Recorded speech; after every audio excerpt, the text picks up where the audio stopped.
Hey, what's good, people? This is the Option Podcast. This is episode 187. Maybe. I don't know. That's this guy. That's Nico Lagan. What's up, man? I think I still messed it up. Yep. Yeah, you did, but it doesn't All matter, right, man. we'll rinse and Everybody repair does. after the intro. Guys, the episode starts right now.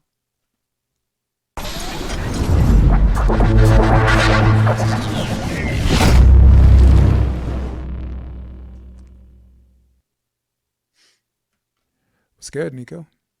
Yeah, man. All is good. All Yeah, is man. good. Hey, this is Traveling episode. the US is interesting, bro. Dude, let's just say it's been a fun 3 years and we're just trying to survive. I mean, I'm a bi-coastal guy and I got to experience all of that. So, um, actually, before we start, I want to do something different. Can you tell everybody a little bit about some of the work you've been doing? Because we have so much to cover just the last Yeah, four man. days alone, dude. I saw your last episode about Russell Brand too, so I definitely want to holler about that. So, About which one, Nico, sorry? you did a little thing about Russell, right? This morning or yesterday? Uh oh yeah, I talk about Yeah. I watch the news, man. I Hmm. probably use 7 or 8 websites every day to just see what people are saying, see what's trending, see what are Yeah. people talking about.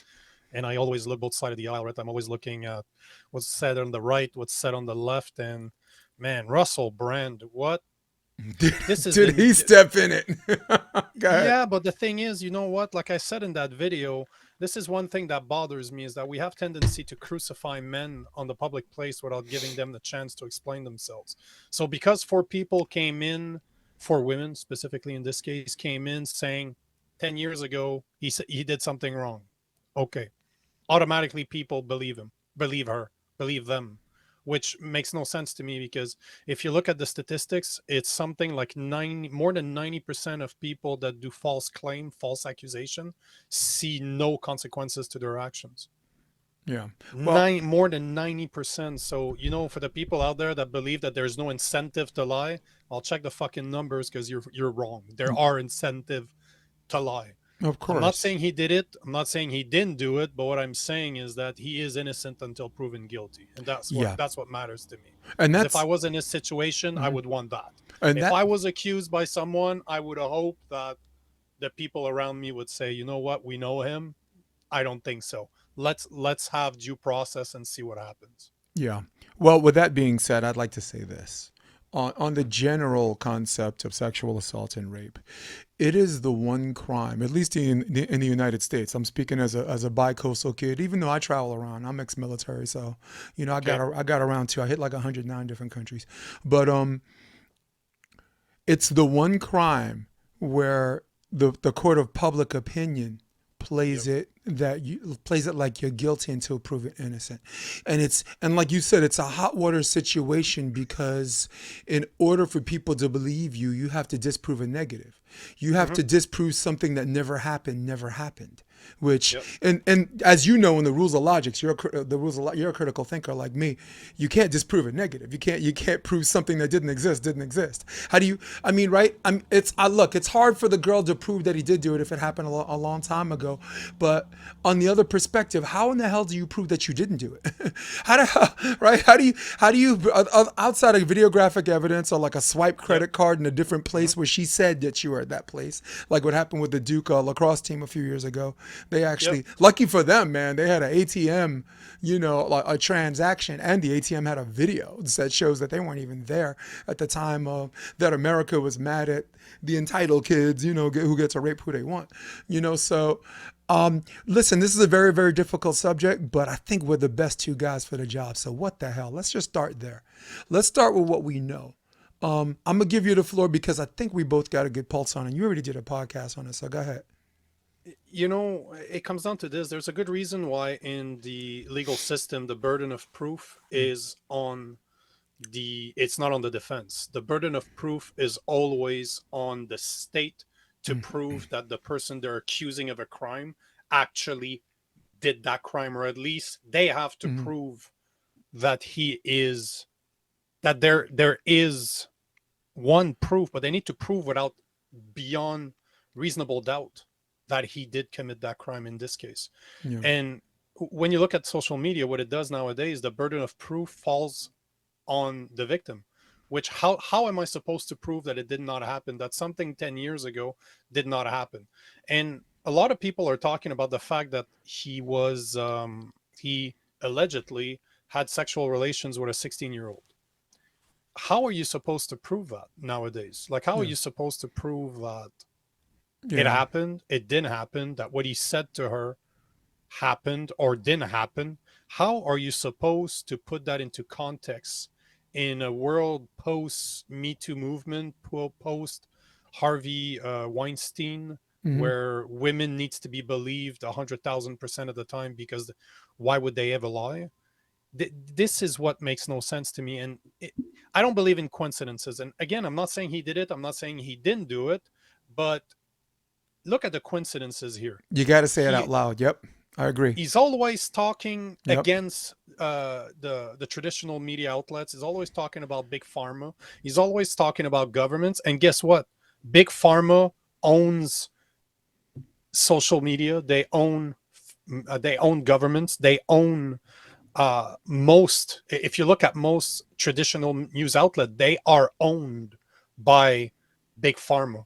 So don't tell me that there's not a case where this could be revenge for what he's been saying for years, because he's a very bright individual. If you hear him speak, he is extremely well spoken, he's extremely researched in what he says, and he's not scared to say it, to a point where I think it's Andrew Tate yesterday released a video with his brother saying, you know what, they did the same thing to us, we went to prison for false accusation, Russell Brand didn't defend me, but you know what, we'll defend you. And he's not wrong. Again, am I a fan of Andrew Tate? I'm on the fence. There's things he says I agree, some I don't. But at the same time, is he right that he was in prison for no reason? I believe him 100%. If it wasn't true, he'd still be in fucking prison. But somehow he's out. But we tend to, as you so put it, we put the burden of proof on the defender, when the burden of proof legally always rely on the state to present evidence that will show a jury or a judge beyond reasonable doubt. Yeah. How is somebody like Brent supposed to do that? And how many women do you think he slept with? 1,000? 1,500? I mean, the dude's a rock star, but I mean, not a rock star, but he has rock star status, Oh, and he probably slept yeah, with more women than yeah. most rock stars But that's do. what I'm saying. Like Oh, no doubt for about the it. audience No to doubt draw a about it. picture of that kind of status, like think about those guys who are on Yeah. tour, who are just lining them up three at a time. So I'd like to start with some facts that will lead us to our opinion. All right. So first fact is one of the women, the age of consent is 16 years old. In fact, Mm-hmm. him having a relationship with this girl when he was 31 and she was 16, not something I would Yep. do. That's not my cup of tea and this and that. But Agreed. if they're talking about illegal behavior and they're talking about the actual crime of rape, but rape never happened. That was consensual sex with someone. I mean, it's not, again, for the audience watching, relax. That's not me saying that. All right, you know what I'm saying. I mean, I served in the military, and me, I like 18 to 80, dumb, cripple, or crazy. All right, that's my standard. But the United States, 18, old enough to serve in the Yeah. military. So if you want my Yep. opinion on that, I'm not a freak. I'm not trying to be all creepy. I'm just trying to say that they're accusing him of behavior that's illegal in the United Kingdom. The fact is that It's the not age of consent illegal. is 16 years old. Here's another fact, all right? Next year in the United States, I mean, look, you don't live here, but every 4 years, everybody's watching, right? What the hell's happening here? Next year is an election year. Yep. So the fact is, you have Donald Trump, who is going to either be in the White House or the big house. All right, he's going to leave politics the way every good politician should, in handcuffs. Then you got Biden, who's on the dementia drumstick, who probably won't even remember who he's running against next year. Right? I'm not voting for either guy. Again, like you, I'm not a Democrat or Republican, but these are facts. These are historical facts. All right. So next year is an election year. So now it is my opinion that Russell Brand, who has been politically neutral, who has taken an oath to the office of comedy, So if it's the Republicans, if it's their turn, if they're the stupid party, he's gonna give it to them. If it's the Democrats acting stupid, he's gonna give it to them. So this man took an oath to the office of comedy. And Bill Maher said that. I'm quoting him, and I like that quote. And I want to finish by saying this because I know you got a thought, and I definitely want to give you the floor. So the fact is that this man has a pattern of being politically neutral. Anyone can get it. He's the Dave Chappelle of YouTube, okay? Anybody can get it. Like, it is a fact that there's an election year where Biden's approval ratings is terrible. Trump's approval rating is terrible, right? If you look at all of the polls, another fact, the majority of people from his own party don't want him to run again. But at the same time, the majority of the people in the party don't want Kamala Harris to be president. But at the same time, the majority of the people are scared of RFK. So it's like they're in this delicate situation where they're just trying to get through the primary, where they can hold everyone hostage and say, existential threat, vote blue no matter who. So that's where my opinion conjoins with the facts. So I will finish by saying this because it took too long. It is my opinion. It is my opinion that he's being deplatformed because the left and the right, or just the left or just the right, whoever it is behind closed doors, cannot afford to have this man stirring up a ruckus during when the election time comes. They cannot be having someone vote independent and play a spoiler where, and let Trump win, which is one of something else I can get into, but I don't want to steer us off topic. You have a thought. I don't know if you read a lot about history, but if you look at a guy called Niccolo Machiavelli that wrote The Prince, he speaks about one of the worst thing that somebody can do is not choose a side.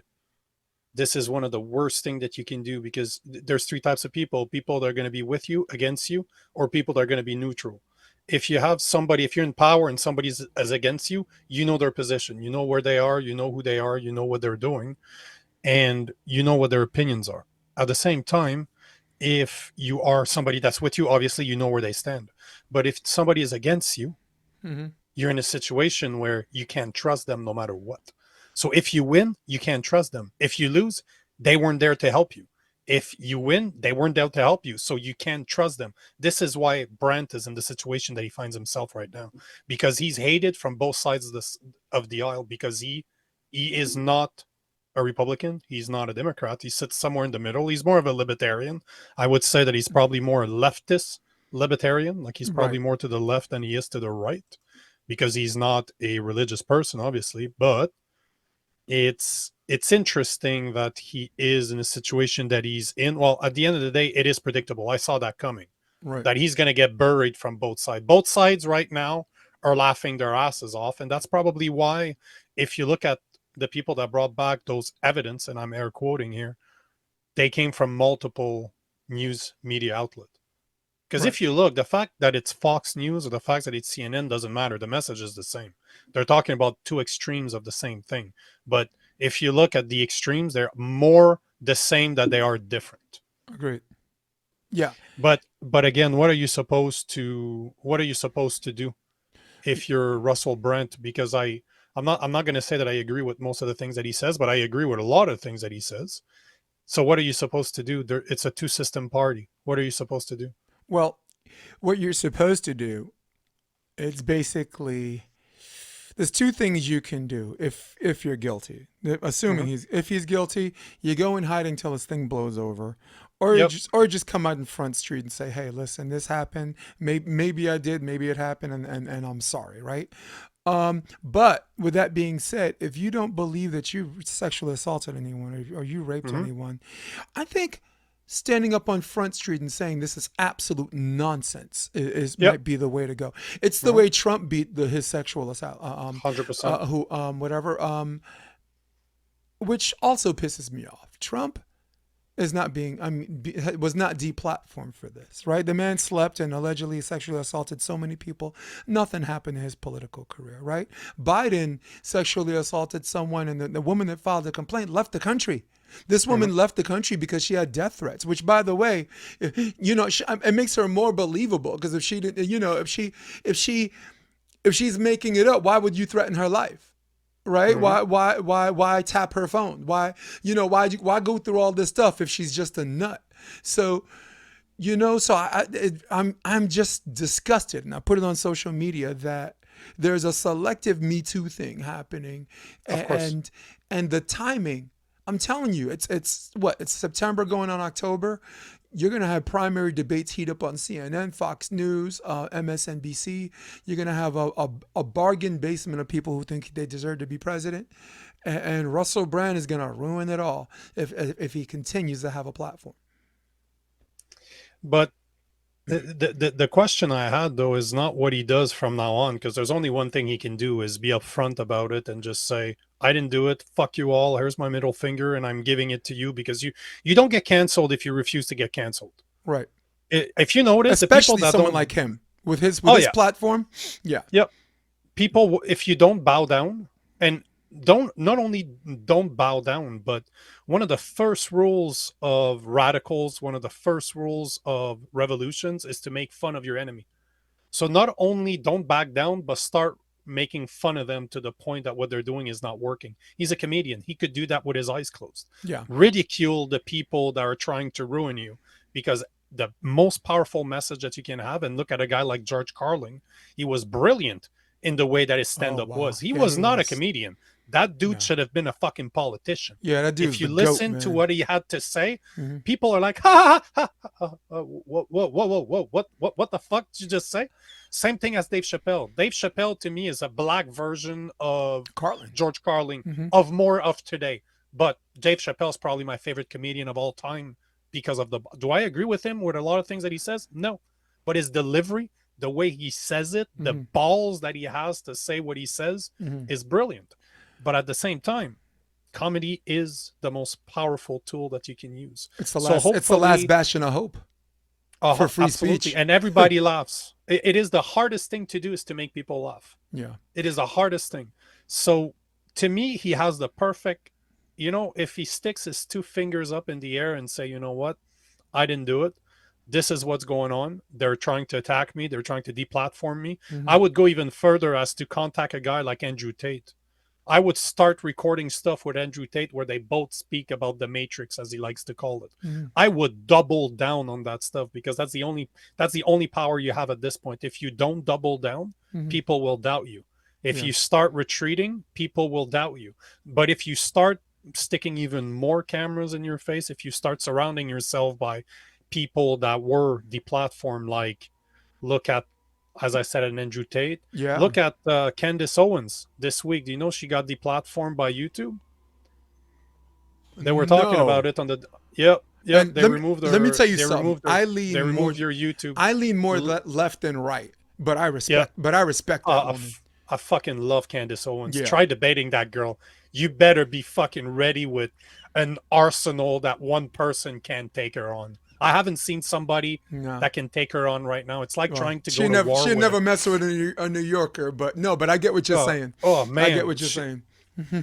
No, but but you know what I'm seeing though, because recently I changed the type of content I'm creating. Instead of just complaining about stuff, I'm trying to point out the people that are standing up. They're finally saying, you know what, I don't agree with what's going on, I'm going to stand up, I'm going to speak up, and I'm going to do what is right, not what is easy, but what is right. right. And hopefully that's what Russell Brand does. Look at what happened with Jordan Peterson a couple of weeks ago. He was told by the psychology department of the Ontario government, told him that if he did not attend their Re- re-education class on social media, that he would lose his license.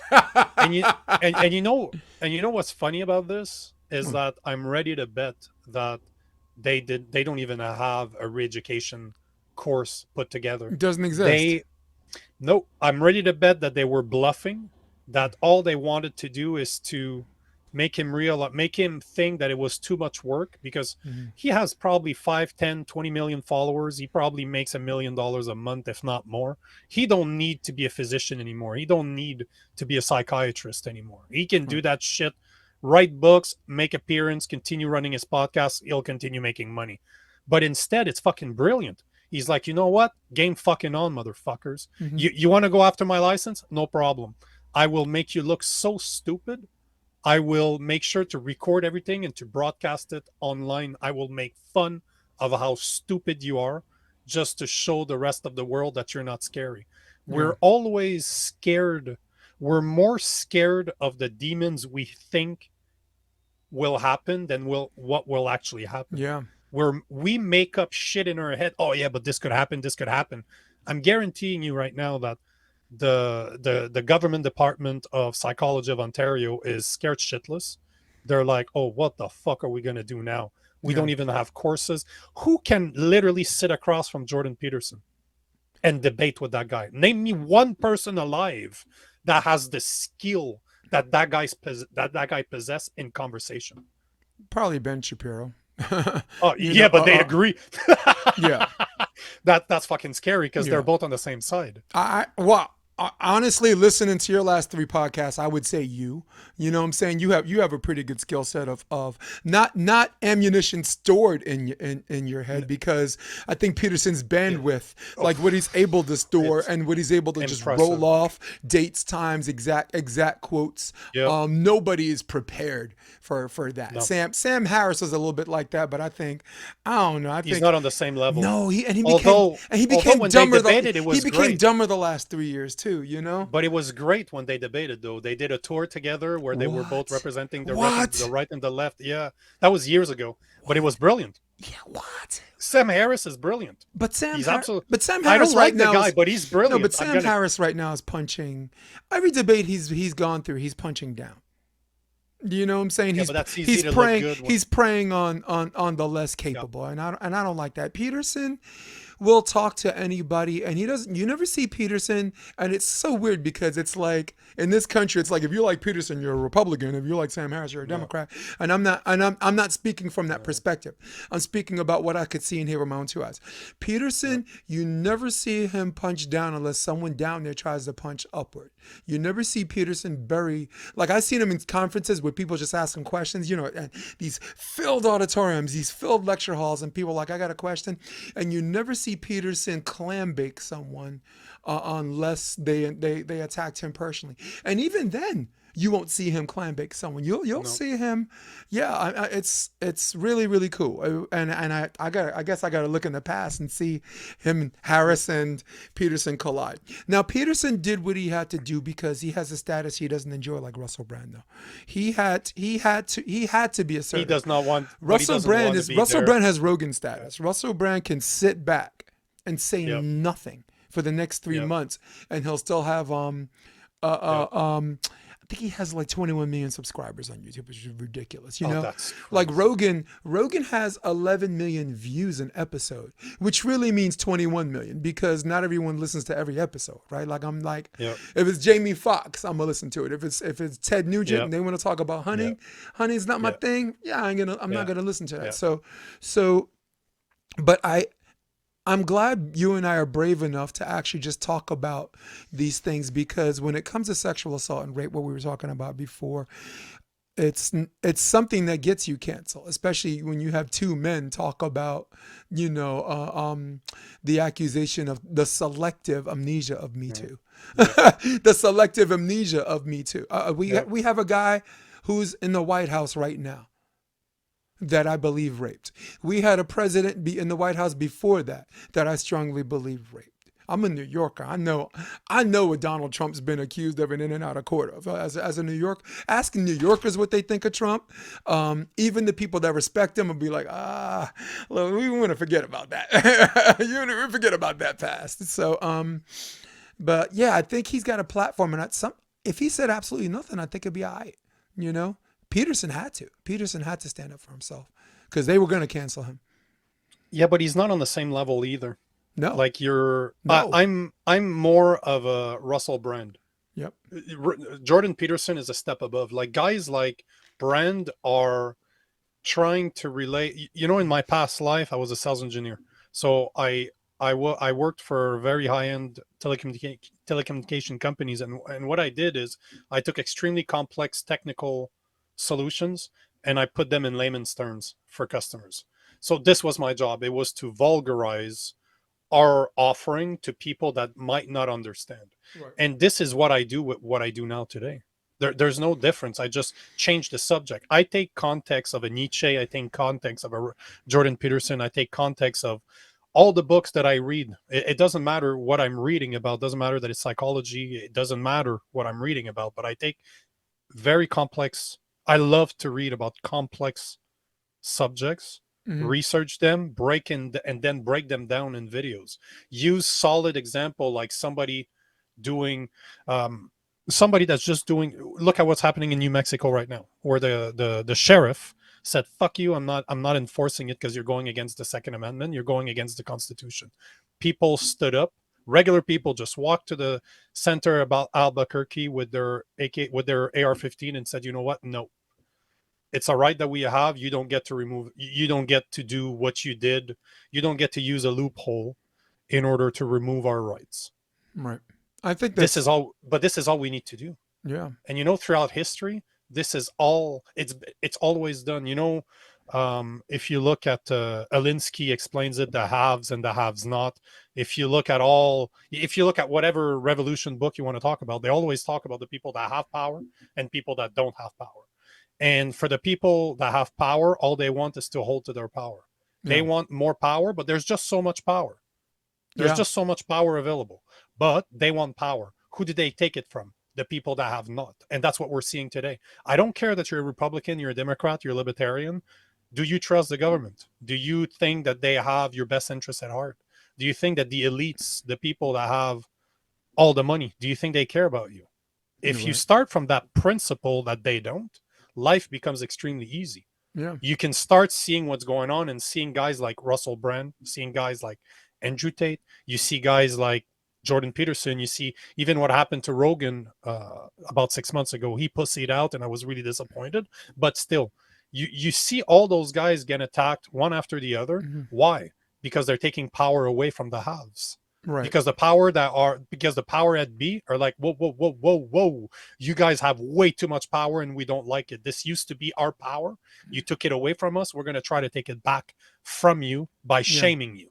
Because that's the only way that they know how to cancel someone is exactly how to cancel. We have a fucking term for it now. Well, And we accept that term like it's normal. But all well, to say, man, that I I hope they stand up. I hope Russell Brand continue having the balls that he has and just say, you know what, I'm gonna double down on this and I'm gonna prove you guys you can all go fuck he'll yourself. go on Rogan's next. He's one episode away just sitting with Rogan and going 3 hours, Oh yeah, doing a long form and really making everybody understand what the hell's going on here. And Rogan's a little bit different because I want my audience to really understand something. One, the people who don't like Rogan never even listen to the podcast. So the people who have a problem with the Rogan podcast don't listen to the Rogan podcast, right? So we can 100%. move on. Can we move on from that? We good? Yep. All right. So next 100%. up, he does not bring you the news. He has a conversation. He is not politically driven. He's just an inherently curious person, and actually very much this podcast right now that we're on right now, I used his as a foundation. I have a 4-camera video switcher. I have everything except a Jamie. I gotta hire a Jamie. Dude, now that it's taken off, I gotta hire a Jamie because I've been teching a lot of my shows, but I got some people who are willing. But the point I'm trying to make is that nobody cared about Rogan's conversations until he said something about Bernie Sanders a couple of years ago. Like, I'd like to vote for that guy. I remember he said, I'd like to vote for that guy because he has the same message he had in the 70s and 80s, and he seems kind of like the same guy, right? And when he did that, and you have 11 million followers, you draw a line in the political sand. And now all of a sudden everyone's saying, oh, he's endorsing Bernie Sanders. And then 2 months later, he listened to Biden talk and he said, I'd rather vote for Trump. And then the next day in the news, oh, he's endorsing Trump. No, he's having a conversation. And if you listen to the podcast, the very next episode, after the news comes out, he clarifies it. He's like, I didn't say I'd vote for Trump. He says, I'd rather vote for Trump. He said, I'd rather vote for Klobuchar over Biden. I'd rather vote for Hillary over Biden. I'd rather, he said, Tulsi Gabbard in a heartbeat. You know what I'm saying? So the difference between Russell Brand's bringing the news. That's it, right? Jordan Peterson is making you, and Jordan and Rogan very much where they're just trying to have you, they're not trying to spoon feed you answers. They're trying to provoke thought in you where you pose the question. Because Mm. sometimes it's not about spoon feeding answers when we don't even know what the question is. And that's the Mhm. purpose of this podcast. The purpose of this podcast, and I'm so glad to have you on, because it's one of those things where you and I can dialogue, and when people listen, they shape their own question, and through that, I think we can answer a lot of these questions together. I think as long as we know how to have this level of groundedness, this level of self honesty, where we can just pose the question, we as a people Yep. will have the balls, the audacity, or the inclination to answer these questions together. And that's what I wanted to say. And it's one of the things I love about your podcast. I watched 5 episodes in 2 days, including the one with your girlfriend, which I thought was pretty good and very grounded and humbling and self-honest. I like that. I listened to the one about Andrew Tate because I thought you had a really good perspective. I thought you had a really good handle on what you thought was really going on, and I thought that was important for everybody to hear. Um, but before we move, we really have fun. I want you to tell our audience you're really your focus is into men's empowerment and people taking charge of their lives. Um, and I want to give you the floor on what you're about and what you've been doing with that. All I'm Where do about. you start? Right, loaded question. Well, it's been a process, bro. You know, I had a spiritual awakening about 12 years ago. I discovered Buddhism. I was in a bad place mentally. The man that married my mother, which I came to see as a father in my 30s, got sick, and he had terminal cancer, lasted forever. But all to say that one of the most brilliant men I've ever met, he didn't deserve this. And I was asking a lot of questions, as in, what the fuck's going on? How is a guy like him getting something that he doesn't deserve? And that set me on a journey of just questioning. I've always been a conspiracy theorist. Like I've been considered one for 25, 26 years. They didn't have a fucking term for it when I was 14 years old, Well, right? the spoiler But alert specialist now, but go ahead. yeah, it's just I've always asked questions. I've always been a critical thinker, and I've always wondered what's my truth. And you listen to arguments of, and when I say left and right, I'm not talking about political stance. I'm just talking about however they stand on the topic at hand. But if you start drawing, most truth are somewhere in the middle. It's always like that. The Buddhists call it the middle way. And I always keep that in mind. In everything that I do, there's always a middle way. And I listen to both sides and I form my own argument. And this is what I've been doing for 25 years. It's just that as you start incorporating a bit more of, should I say, spirituality, a bit more of morals that are originating in old texts. Texts that are 3,000 years old that have been proven time and time again to be true, to have morals that we should listen to.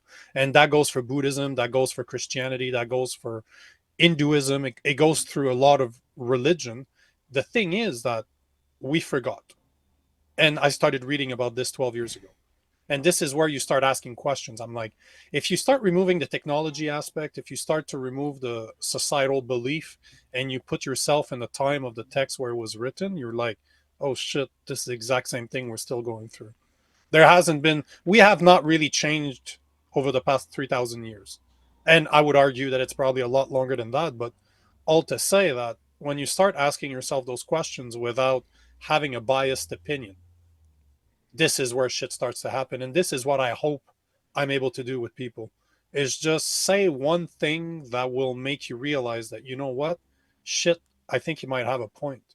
But if you start realizing that I might have a point, that's going to send you on a path of questioning everything. And this, at the end of the day, is my goal.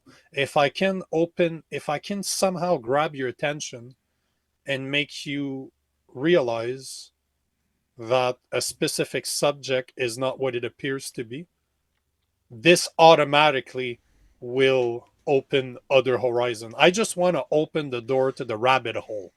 I want to kick, Sparta, the 300, Yeah. when they're in the beginning and he kicks the Persian down the hole. That's Yes. what I want to do with people. Yes. I want to This front this kick you is in the chest. madness. Yeah, exactly. You're fucking crazy. This And is here's why. Sparta. Then go check down there. Start doing research and you'll see it's all a rabbit hole. Yeah. There's so much thing to learn, but at the end of the day, that's all it is.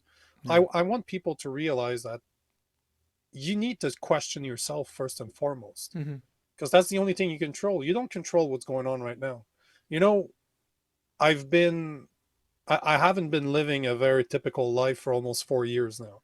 I've been on the road traveling the US in an RV for a year. We've done 22 states. I've probably driven more than 10,000 miles in the past year, hauling a massive 11,000-pound fucking trailer behind my truck. And I've been running a business from there. I quit my corporate job a year ago, and I kissed away a very good career in order to just follow my purpose, just to do what I'm supposed to be doing. And prior to that, I spent 2.5 years in the woods. I have I have a log house in the middle of nowhere, in the middle of the wilderness, if you will, in Canada. And this is where I was before leaving. And I spent, man, a year and a half. The first year and a half, I was alone. I was alone there with two dogs. I still worked. Everything was done online, like we are talking about before the podcast. Everything's done on Zoom, right? But I removed all those distractions and just spent time with myself. Nice. And when you start questioning everything, but when there's no distractions, you're not wondering about people's opinion anymore. You're just concentrating on your opinions. Where do you sit? Where do Mm. you sit concerning everything? You start to realize, and as I was saying earlier, if your assumption starts from the fact that nobody's here to save you, nobody's here to save you. There's no, yeah, nobody cares, work harder. Exactly. Mhm. You know, if you understand that there's no knight in shining armor, there's no somebody that's going to just show up and help you. The only person that can do that is you. Mhm. Your world completely changes. You can Yeah. change your whole opinion about everything. And you know what? During that 2.5 years, I completely removed myself from politics. I stopped following politics. I stopped looking at whatever they had to say. Only within the last year have I gone back to it. But it's amazing when you start looking at things for what they are and not what you believe that they are. Right. Yeah. It And the hitting the political reset button was important. I want you to finish your thought first. it's I toxic didn't as break your fuck, man. flow.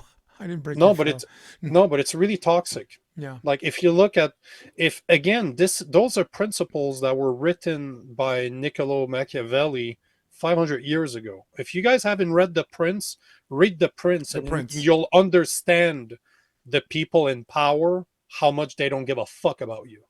You'll understand. He explains it. He puts the politics that we live in today, the environment in which we live, was all designed by that guy almost 500 years ago. Right. And you, as soon as you stop, you remove yourself from politics and you start just living. Hmm. And I can tell you, man, over the past year of just traveling the US, a lot of the people that we meet are not politicians. They're not in politics. They don't care. They just live their lives. They're just good human beings They're just everyday that people. want Yeah. that want to be left alone. Yeah. They Well, want to be left alone, and unfortunately, it's because of them, because of me, because of you, that we are in the situation that we're in right now, because we just wanted to be left alone. well, it's a big category of the American population, right?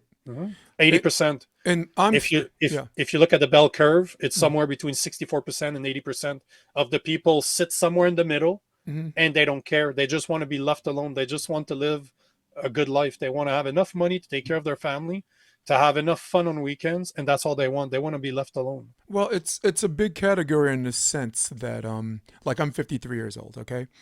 Um in my lifetime, there's not anyone that was in the White House that introduced a policy that affected my life, that impacted my life significantly for the better or significantly for the worse. Those policies are there to benefit the extremely wealthy, the extremely poor, which are the 1% or the two, let's call them the 5% of each category. Since you used 80%, let's call them the 10% of each category.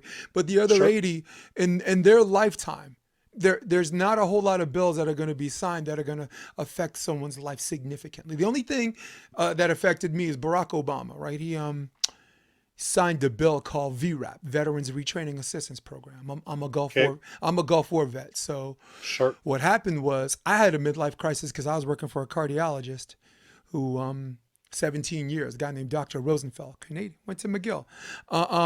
Nice. And when he retired, they let go of the entire staff. So at the time, I was doing theater. You know, I did a couple of shows, one show at the Public Theater. I was coaching NCAA, but I didn't dare.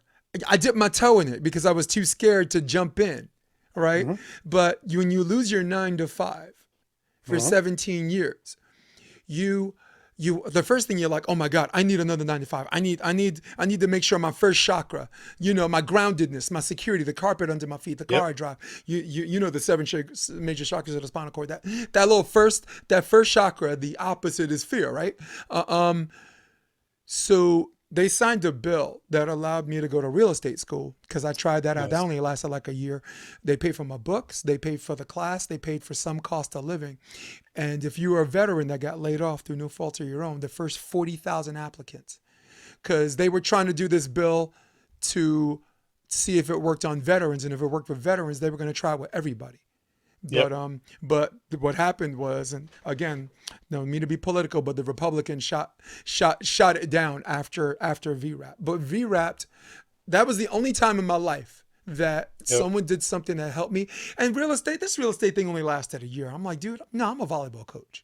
I'm a color commentator. And you know what? I could get 3 jobs doing this. I'll make maybe $5,000, $7,000 less a year than my 9 to 5. But the peace of mind, which I'm coming full circle to what you were talking about, a little Kanye West style, right? It didn't make sense, but it's making sense.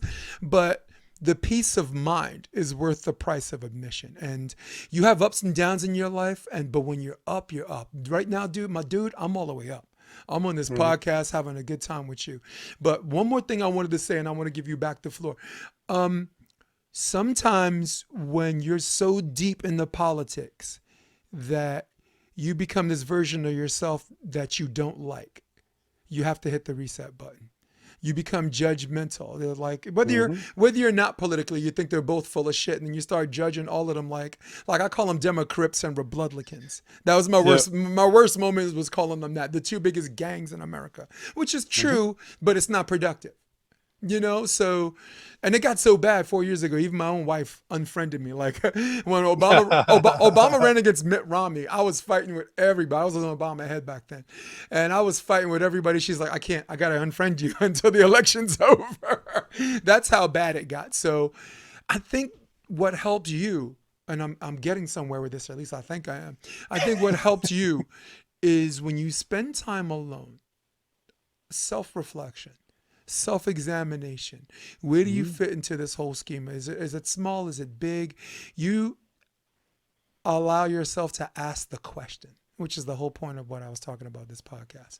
Ask the question, know how to shape the question, and then come back at it, and maybe you can answer it yourself, or maybe you can pose the question, and guys like you and me and everyone listening, we can all answer these questions together. You know, that's what my podcast is about, and that's what really intrigued me about what was going on with your podcast. Self-empowerment, knowing that there's no wealthy person with an S on his chest and a cape on his back that's gonna fly in and save you. All you got is us. I'm a sports guy. I say we're all we got. We're all we need. Everything you got. Believe it or not, some people's situations are worse. Where you're like, "What are you talking about?" You know, I don't have tape money. I didn't have like MMA money to invest to have an opportunity to become whatever. But believe it or not, it's just more hidden. Everything you got for what you want to do with your life is it's there and you can see it and it's there, or it's there and it's really really hard to find. But for the audience listening, it's always there. You know what it comes down to Hmm. is, um, what's the name of that character in Fight Club? Oh, The shit, which what's one? his Ed name? Norton's character or Brad Pitt? No, Brad Pitt's character. Oh, he was Uh, like, yeah. he says something at one point that we all grew up, and those are guys our age, that we grew up Yep. being told that we'd be rock stars, we'd be millionaires, we'd be ball players, and now we're starting to realize that it's not true, and we're really pissed off. And this is what's going on with people. If you look at around you, everybody wants Tate money. Everybody wants to be rich. Everybody wants to do this, wants to do that, but one, they don't have the balls to go after it, which it is what it is. But they don't have the balls to go after what they want. First, they don't even know what they want. Like if you take it Yeah. even further, they have no fucking clue what they want, but they think they want to have money. They think that, as you said, let's use Andrew Tate as an example. We didn't have MMA money. Okay, sure. Do you think that he got paid $10 million here? He No. got paid maybe 100 grand tops. Like MMA fighters don't make a lot of money, No, they especially not don't. 10 years, especially not 10 years ago. No. And he wasn't even MMA; he was fucking kickboxing. So they make even less money than MMA Agreed. 10 years ago. Yep. So he took the little bit of money. I don't like what he did. This is the part that I don't like about Andrew Tate. I don't like the fact that he dealt into sex workers. Hmm. I don't like that. That's taking advantage of men where they're weak, and it's making money, but all to say that he turned a bit of money into a lot of money. But if you look, most people, you could give them that money, they would just spend it. They wouldn't do anything with it. Right. Nothing. This would not make their world any better in the first place. The thing is, though, it all comes down to one simple fact: people lack accountability. If you look at the world we live in right now, 100% of the problems are based into a lack of accountability. There's somebody somewhere that said, "Not my job." That's it. This is you can take every single problem out there, and you will find that somebody somewhere did not want to do their job. Yeah. And this is the realization that everybody needs to have. If you want to move forward in your life and achieve something, first understand that if your life sucks, it's your fucking fault. Sure, you weren't dealt the same cards as another one, but that's fucking life. Nobody says life was supposed to be fair. But if you accept the fact that life isn't fair, that if your life sucks, it's your fault, that also means that you have the power to change it. That also means that you're powerful beyond measure. And this is the acceptance that people need to have. And this is what I realized 4 years ago when I started being alone. I'm like, okay, you know what? I've been an asshole to a lot of people. I've been a dick to a lot of people. I've been nice to a lot of people, but I've also been an asshole to a lot of people. I've done a lot of stupid shit in my life. And you know what? The fact that I didn't have a father growing up, did it help? No. But is it the reason I'm the way I am today? No. I have a lot of responsibility that I need to take for myself. Yeah. Yes, it sucks. Yes, it's not fun. Yes, having a little voice inside of you telling you that you're nothing but shit. You know what? Okay. But you will never want to change if you don't hit rock bottom. Yeah. Nobody out there is doing super well and just one day saying, you know what? I need to reinvent myself. No, you're we're lazy. Human beings are lazy. We're only gonna change when we're faced with a decision where we don't have a fucking choice. And Like me. it Dude, my like story. I got thrown in the deep end of the pool, man, and I had to yeah, swim. yeah. But this is how it is. Yeah. But this is you know what? I fought for years in a ring. I was scared shitless every single time. I'm not a fighter. I'm not somebody that wanted to fight. I just needed to prove to myself that I could. Wow. That's it. It's that fucking simple. I I didn't want to. I was scared fucking shitless every single time I fought. I'm not a fighter. I'm a martial artist. yeah. I don't Well. want to hurt people. I don't like to hurt people. I have no interest in hurting people. Back me in a corner, I will, but I Yeah. don't want to. You know I they really, really don't want to. they did a poll on that, by the way. They said Mhm. 63% of the people who fight in combat sports at some point are scared for their life, and Yeah, in the competition. So yeah, it's yeah, it's a real thing, and I think that's what you're alluding to. And I think I got a beat on this. I think First of all, there's a difference between a reason and an excuse. All right. Yep. Right. I'm born in Coney Island, lived in the projects, and I lived in the projects where there's a group of roaches that cannot be stomped, exterminated, or beat down. All right. we cannot be stopped. We a nation. So so the reason that I'm poor is because I'm in that situation. Now, if you stay in that situation, that's when it becomes an excuse. All right. Yep. My real father I never met. My mom, he left my mom with $1. Me and my older sister, and my mom used that $1 to go on welfare. And for 3 years she was on welfare. And then what happened is she found a job as a paralegal at this law firm. She went back to school, finished her undergrad, went to Fordham Law School, got her law degree and this and that. Now that's an example. We don't get along, but I respect this woman till the day one of us dies. I think she's got enough bitterness where I think she'll live longer than me. I she'll probably have to bury her. I swear to God, this woman's gonna bury me, right? Yeah. But I just want to say it like this: if she stayed on welfare, everybody would have understood. She got left, right? No, 2 kids, this and that, or you could go the other way. You can go the other way. So same thing with me. I got laid off, and I was like, you know what?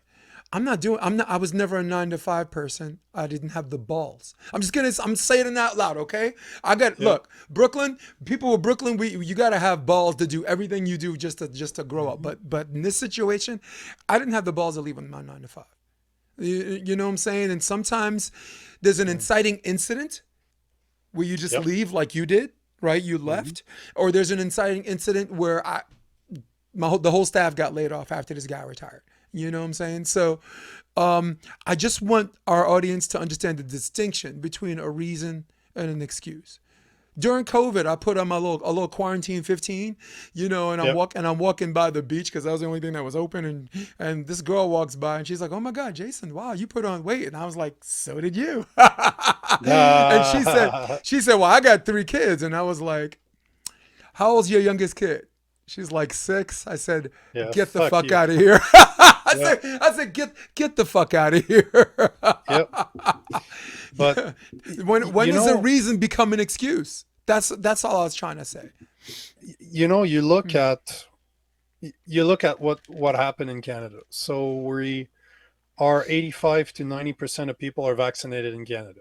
And it was forced. Like, it was not like in the US. It was not like an open choice, because technically you could, if you didn't like, if you were rich enough, you could say no. In the United States, you couldn't. I mean, it was forced. Oh yeah, no, but you could go to Florida. You could go to most states. You had some place to live. Yeah, you could move. In Canada, we didn't have that because it was a federal, like it was federally, like I couldn't take. So, truth be told, I'm unvaccinated, and my girlfriend and I are both unvaccinated. All her family is vaccinated too. We are just the only 2 that are not. Right. And my job for years threatening me. They were threatening me to say, if you don't get vaccinated, and I'm making multiple 6 figures here. I had the type of job that I did was very high end, right? And they're telling me that to keep if that you don't job, get vaccinated, you're gonna get fired. And I'm sitting there and I'm like 39 years old back then. I have a 6-pack. I work out 5 to 10 times a week. I weigh my food. I'm in best shape. I'm in better shape than 99.9% of 20-year-olds. And I got a fat fuck telling me that if I don't get vaccinated, I'm a danger. So I'm like, yeah, okay, you know what? No. Do whatever you want. You want to fire me? No problem. But I'm not going to listen to you. So this could have been a reason for me to start complaining, to start saying, you know what? It's their fault, this and that, and become a victim. You know what I did? I sat down and I'm like, okay. So now they're making me realize that I'm not in control of this situation. I can't control what's going on. I can't control the fact that the government doesn't want me to go to the gym, that I can't teach martial art anymore. I can't go to the restaurant. I can't go anywhere anymore. All I could do is go to the pharmacy and go to the grocery store. So what did I do? I'm like, okay, I have an investment house in the middle of nowhere. I'm going to get rid of my place in Montreal. That's right in the city. And I'm going to say, fuck you. I'm going to move outside by myself. I'm going to build a gym in there in my living room. I'll turn my living room into a gym. And there you go. I'm going to stay there. Then I'm like, okay, what do I do now? What are my transferable skills? What are the things that I've learned over my life that I can apply to do something else. Because I didn't have a choice. I was not going to be put in a situation where I was going to do something against my own judgment. My soul's not for sale. No, no, and So I but you appreciate that. In your mind, you didn't have a choice. Everyone else watching is like, you did have a choice. You can get vaxxed or that, but that wasn't really a choice. no, That no, wasn't my really a choice. choice. No, Okay. because I will not. And you know what? Point stated. I don't care that people get vaccinated or not. If you Mm, believe that that's the best thing for you, go for it. It's your mm. body. Do it. I don't care. I really could not give two shits. But when it came to me, not gonna happen. Yeah, that's So I'm 80% of like, the oh, country, by the way. oh yeah, I know. Like, And most of the people and that I know got vaccinated because they were scared. yeah, They didn't want to lose their job. They didn't want to lose their social status. They still wanted to be able to do this, wanted to be able to do that. But then I look at those people from 3, 4 years ago. They're still in the same job as they were, while I'm living a life that is completely fucking foreign to them, and they will never understand. right. But I've always lived my life that way, in a way where I could sit down and say, you know what? I don't care what people think. It does not matter to me. I don't control that. Hmm. Out of my hands. But what Yeah. do I control? What do I do from here? That I control. So, And for YouTube purposes, the vaccines are safe and effective, and will prevent severe disease and hospitalization. that's YouTube, can funny. you hear me? We're Yeah, citing that as a pretext. This is just a yeah. conversation, and the opinions don't reflect our opinions. But I wanted you to finish your thought, because there was a very similar thing happening in the United States that looked more like a mandate too. But go ahead. But this is what it comes down to. Mm, You know what DeSantis did in Florida to say, I will pass a bill that you cannot and industries cannot force their employees yeah. to get vaccinated. They will have a choice. Same thing with the parents. You want to have your kids in school? No problem. You want to keep your kids at home and you want them to do it online? Mm. No problem. Done. You want to wear a mask? No problem. Wear a mask. You don't want to wear a mask? Cool. No problem. This is how it should have been from the beginning. Well, what happened was, if you look at the chronology of when COVID Mhm. hit, um, the population went from the minority till now this swelling under the internet of censorship, this swelling where this bubble's gonna pop. So now, even on YouTube, now even the CDC's coming through and saying, look, if we just did this study saying you're more likely, the more boosted you get, you're more likely to get COVID, right? And then the Cochrane report said that masks did little or nothing to slow the spread. So what happened? Let me just go through the chronology a little bit. The media scared you to death. There's Yep. this thing that they made a sound equivalent to Ebola, right? That we found out even Delta, as deadly as Delta was, it wasn't as bad as whatever. So what happened is, everyone feels like they want to do the right thing, Yep. right? So you had a demographic of people saying mask up, it protects you and this and that, and then you got a demographic of people that are saying, you know what, I don't think the mask works, but if it'll make my friend feel comfortable with me, yeah, I'll wear it for my friends, at the event or whatever. And then what happens is, you're continuing the mask, and you got hours and hours, and I don't care what anyone says, not everybody can breathe in that thing. You cannot. I can't imagine doing an 8-hour job with something covering, if you wear it properly. If you wear an N95 properly, over covering your nose and your mouth, and anyone that says, "Oh, I breathe fine," good for you. That's not. You can't tell me that that's a normal. No, that's not a normal human thing. No. You're a mixed martial arts. How would you like to be in bottom position, and the guy's taking his glove and he's got his hand, and this is just a few seconds. This is like a 5-minute round, assuming it's MMA Yep. and not Thai, right? Not Thai boxing. Yep. Just someone affecting your breathing. Yep. And that's just a temporary. I'm talking about 8-hour days. So back to the chronology. We got scared. We hunkered down. We socially distanced. Corporations didn't like 10 feet. Which is fair. No, You but know what? corporations decided they didn't want 10 feet. Corporations said we can't function with 10 feet. It has to be 6 feet. So Yep. science didn't dictate that 6 feet, by the way. That was corporations that did that, Of course it did. which was fine. But like you said, as we went on, 2021, you heard them saying that if you get the vaccine, you won't have to wear a mask, right? So then Right then you and get the there. vaccine, you still have to wear the mask, right?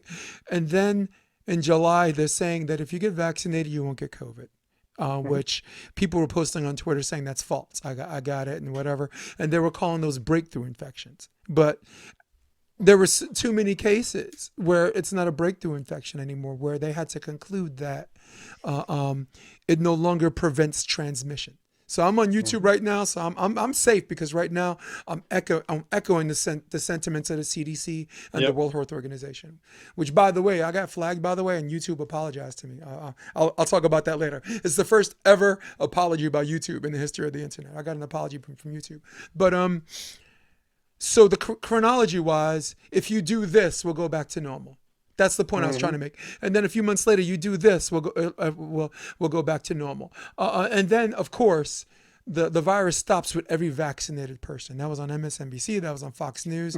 Rachel Maddow hammered it. You never saw doctors say it because doctors under the Nuremberg Code are not allowed to encourage you or discourage you. But what they can do is they can sit next to someone who's not a doctor and have you do that, which is what happened when Fauci was in Washington, D.C., going house to house. He went with the mayor.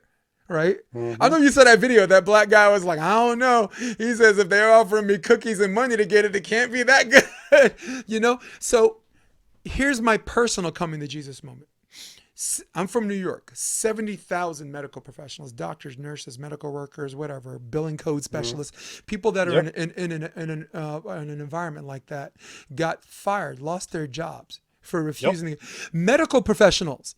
That's what raised an alarm for me. And I'm like, dude, if I'm like a millionaire and like my domestic help brings me a meal, right?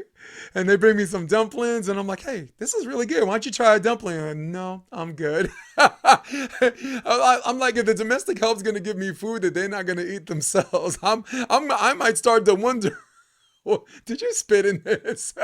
You know what I'm saying? What's in this food? So I'm trying to give you a general chronology, but I'm also trying to reflect my personal experience where I was like, I'm following the science, but now it's time to read it. I'm following, because if you actually look at some of these reports in their entirety, the truth was hidden in plain sight. Yep. They actually have correlation studies that were showing hospitalizations for unvaccinated people versus vaccinated. Read the whole study. The whole study. No difference. The whole study said so that there was no difference. Also, never mind that was not in it. It was talk about things that were underreported. Talk about that. What percentage of these people are clinically obese, comorbidity or immunocompromised? It's more than 95%. Oh, we'll give you. We don't have that stat now, but take the vaccine now. The new booster, no release data from Moderna. There's no. They're trying to. They're recommending in the United States that everyone get it, and from 6 months old up. But they haven't released the data on it. Just like they did the first time? Yeah. Well, the first booster was 8 mice. I mean, it's mice. At the end of the day, this is. Hold on. At the end of the day, they're safe and effective, and they prevent hospitalizations. Go ahead. But the point is that I had no intentions of talking about I don't care about is it good or is it bad. It doesn't matter to me. No. Like the fact that saying someone has to take it matters to you. Exactly. The effectiveness of the vaccine, I don't care. I never cared about it. It's a personal choice. People can do whatever they want. The day that they start using fear to back me into a corner, right? This is where the problem lies, and this is my issue. My issue has never been with COVID, has never been with the vaccines. I've never been with the per se agenda that you can see is everywhere now. It's just control. People in power want control, and they always want more. That's a fact. Once you start from that fact, everything makes sense. Yeah. And this is what COVID did. And this is what COVID did to people, is that it put them into fear and decide, is it real or is it not? Is the fear real or is it not? They froze bank accounts, dude, in Canada. I know. I was at that protest. Yeah. And what a lot of people don't know, they call the truckers anti-vax, but 100% of the truckers near 100% were vaccinated, because the American truckers, you can't get through the Canadian border unless you over the border unless you show proof of vaccination. So, it's it all comes down to fear. Yeah. This is all it comes down to. Yeah. And people showed that they were scared. But it goes even further than that. It's the psychological aspect that I find mind-boggling, because I don't have a relationship with my mother and my sister anymore, and it stems out of that. It stems out of our understanding or our views on the vaccine, our views on what should and should not have been done. Right. And instead of being negative about it, I chose to be positive. I chose to look at everything that was happening and say, okay, I can't change my relationship with my family. I can't change the fact that my job wants to fire me. But what's in my power to do something else? This is my choice. This is something that I can do. And you know what I did? And I wasn't in favor of what the Canadian government was doing during COVID. I was not in favor of it. Because But of the instead, mandates, you mean? yeah, Right. Yeah. absolutely. And instead of complaining online, instead of just being pissed off all the time,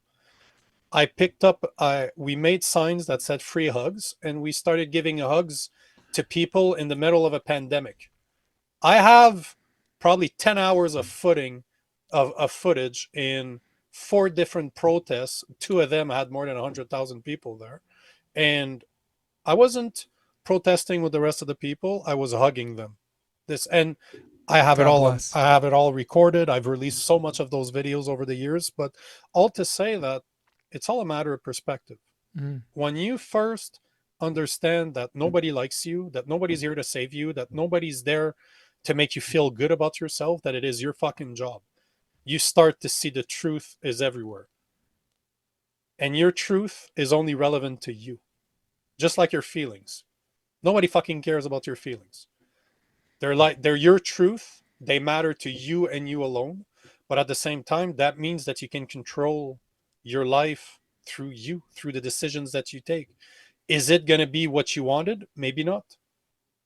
You Maybe know, not. But I'd no. much rather, I'd much rather be dead than live on my knees. This is one thing I refuse to do. If they want to force my hand, so be it. I can't control that. I Yeah. can't control what people do to me. I can't control it. I have millions of views every fucking month on my content. You think I control what people say about me? Of course not. I No. can't control that. No, you How don't. many people are threatening me? Hey, bro, I'm 200 pounds of muscle. I've been fighting for 20 years. You want to meet? We'll meet. No problem. I'll make you look fucking ridiculous. But I can do that intellectually too if you want. We Yeah. can debate. We can talk about history. What do you want to talk about? But the day you realize that they don't give a fuck, that they're just trolls there to make themselves better about their shitty lives, you start realizing that, oh shit, okay, why am I wasting my time with this? But this is how life is. Yeah. We're, And we're, we're, we're so concentrating on shit that don't matter, trying to impress people we don't even fucking like, that instead, you know what the number one regret of the dying is? wasted time. Living a life other expected of them and not the one they wanted to live. And this to me is so sad. Yeah. So sad. Yeah. I'm 41 years old and I'm ready to bet that I probably lived 4 times more than the average person has by my age. Right. Because I've always done what I wanted to do, no matter the fucking consequences. Yeah. I know I'm a good person deep down. I'm not here to hurt people. Mm. I know my heart is right. So if I'm going to do something, it comes from the right place. Yeah. So I why think would I listen to others, right? I think the more you do this, the more you'll able to um, filter Yeah, of people course. who want to have a conversation. Maybe they're Hmm. less intelligent, but it's coming from a place where they want to argue with you, but they also want to understand. And then there's, of course, there's the trolls. Yeah. And I have this old saying, like, you go to the zoo and you see the animals, but you don't feed them. You know what I'm saying? You don't feed the animals at the zoo unless you're that personality. Like Dana White, that dude's on Twitter and he answers every freaking negative. He's got the energy. He's got the inclination. You know, Oh, volleyball I is, do it too. yeah, I do it volleyball. too. Volleyball is a guy named Randy Stokely, who's like the king of the beach. Yeah.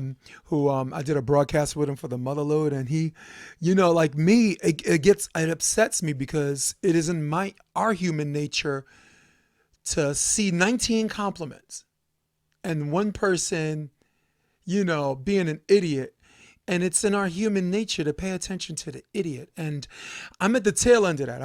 I just don't, at this point, because the podcast took off and because I live in a zip code where they'd rather die than have a New Yorker be the voice of the sport. But I know I'm always going to have some haters. Dude, let me Yeah. tell you something. If I walked on water right now, those guys would be like, oh, it's because he can't swim. You know what I'm saying? So Yeah. they're just some guys like that. And I'm 10 Yeah. years ahead. I'm 13 years ahead of you, but I'm 3 years behind. You figured it out a lot earlier than I did, and I'm glad I still look young, man. I don't even look 53. I look like a creepy 35. You know, hey little girl, mom. But Yeah. but I like what you said about taking care of the things you can control. Right? There's certain things for some people. What people say to you is you can't control. How you respond to them and how you take it is weird because people think that that's an involuntary reflex. But the more you discipline yourself, the more it's not an involuntary reflex. The more it becomes an active choice to engage in Yep. that or not engage in that. Very, very, very good point. Very, very I good do it point, every dude. time though. Yeah. I went from a place where the comments actually hurt my feelings Yeah. to a point where now I just fuck with them. Well, It's but to me, hilarious. No, but it's this is what I hilarious. It's do. like Elon's in But heaven right now, dude. that's what I do, bro. Like I post 3, 4, 5, 6, 7 times a day. Who are you're gonna come? You're gonna come argue with me on my own posts? Really? No, get out of here with No. that. If I have the time to answer you, bro, I will make you look so stupid. Hmm. But at the same time, it's entertaining. To me, it's become entertainment. Yep. Interacting with people that are great, because I got some followers that are absolutely great. I got some followers that I swear they follow me just to piss me off, but Yep. they can't. Yeah. But the funniest thing out of all of this is that the person that it pisses off the most is my girlfriend. This is what's the most interesting thing. How many times have I told her, stop going, don't go to my social media. Don't go She gonna read want to what break people up say. with you, man. No, it's the complete opposite. Yeah, She's because she wants like, to come to those your aid. fuckers don't know you at all. Like, why the fuck why are they saying this? Yeah. No, I Like, don't. how many times have I been told that I'm probably a wife beater, that I like to take, like, I'm misogynistic, obviously. Yeah, you're like it's the Obviously, mustache, right? It's the yeah, mustache. That's yeah, I got a yeah, wife beater exactly. mustache. What's going Yeah. on? Go ahead. But it's, those don't hurt me at all. On the contrary, I find them quite entertaining. And it's just that it makes you realize how sad people are. How can you imagine ever being in a state of mind that you're browsing social media, you find a reel that you don't agree with, and that you go out of your way to go on that reel, comment, and insult the person that made the reel? Mhm. You don't try to understand their point. You just don't like that person. So no matter what, you're going to complain. Yep. When all you had to do was to continue scrolling. I've Yeah. never, for all the time that I spend on social media, I have never stopped on a reel I disagreed with to go complain about it. Never. Not once in my life. Why would I? That's liberating. It's a very liberating feeling. But It's a very empowering feeling. but at the same time, it makes me realize how sad those people are. Hmm. Like, how much do you hate yourself? Because deep down, that's what it is. If you look at the psychology behind that type of behavior, it's very simple. It's self-hatred. They see something, they say that if you associate with someone, if you have a friend, you have somebody that you like, the reason that you like them is because they're like you. They reflect you. They mirror you. There's something in them that makes you feel good about yourself. You're like, oh, I see myself in them. That's why you like that person. Hmm. The same is true about people you don't like. Technically, what you don't like is not that person. It's just that person reflects a part of you that you do not like. You might not realize it, and chances are, if you're the type of person that complains and that calls other people's names without knowing them, chances are you're not understanding that you are hating yourself. You have not made that connection yet. You have not spent enough time alone to understand that you are a shitty person. And it's Hmm. okay. We all are. We all are a shitty person from the get-go. If you are involuntary about most of your actions, if you don't think that you can control your unconscious mind through your conscious mind, you probably do a lot shittier. You do more shitty things in your life than you do good, because it's 100%. just easy to be shitty.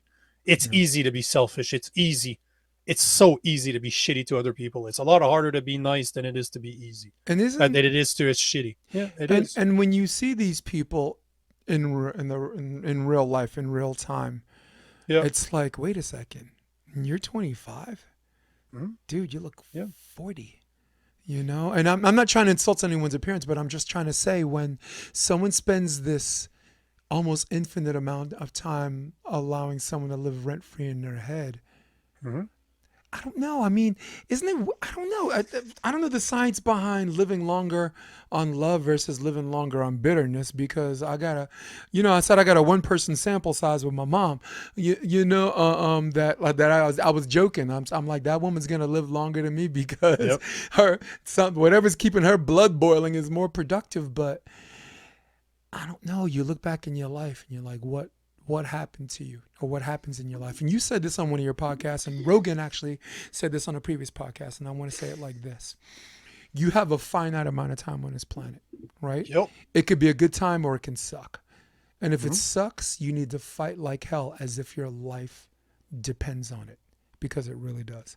And I remember you saying that in one of your previous episodes, and I remember I don't know who Rogan's guest was about. I remember Rogan saying it almost verbatim, and I'm like, you guys are quoting each other. Who chicken or the egg on that one? Because dude, I use that quote all the time right now, and I want to say it again so my audience can appreciate this. And I'm gonna use my camera. You have this finite amount of time on this planet. All right, it could be a good time, or it can be a really bad time. All right, and if it's a bad time, it is incumbent upon you to fight to change it as if you have to approach it as if your life depends on it. Approach it as if your life depends on it, because at the end of the day, like you said, it really does. It really Mhm. does.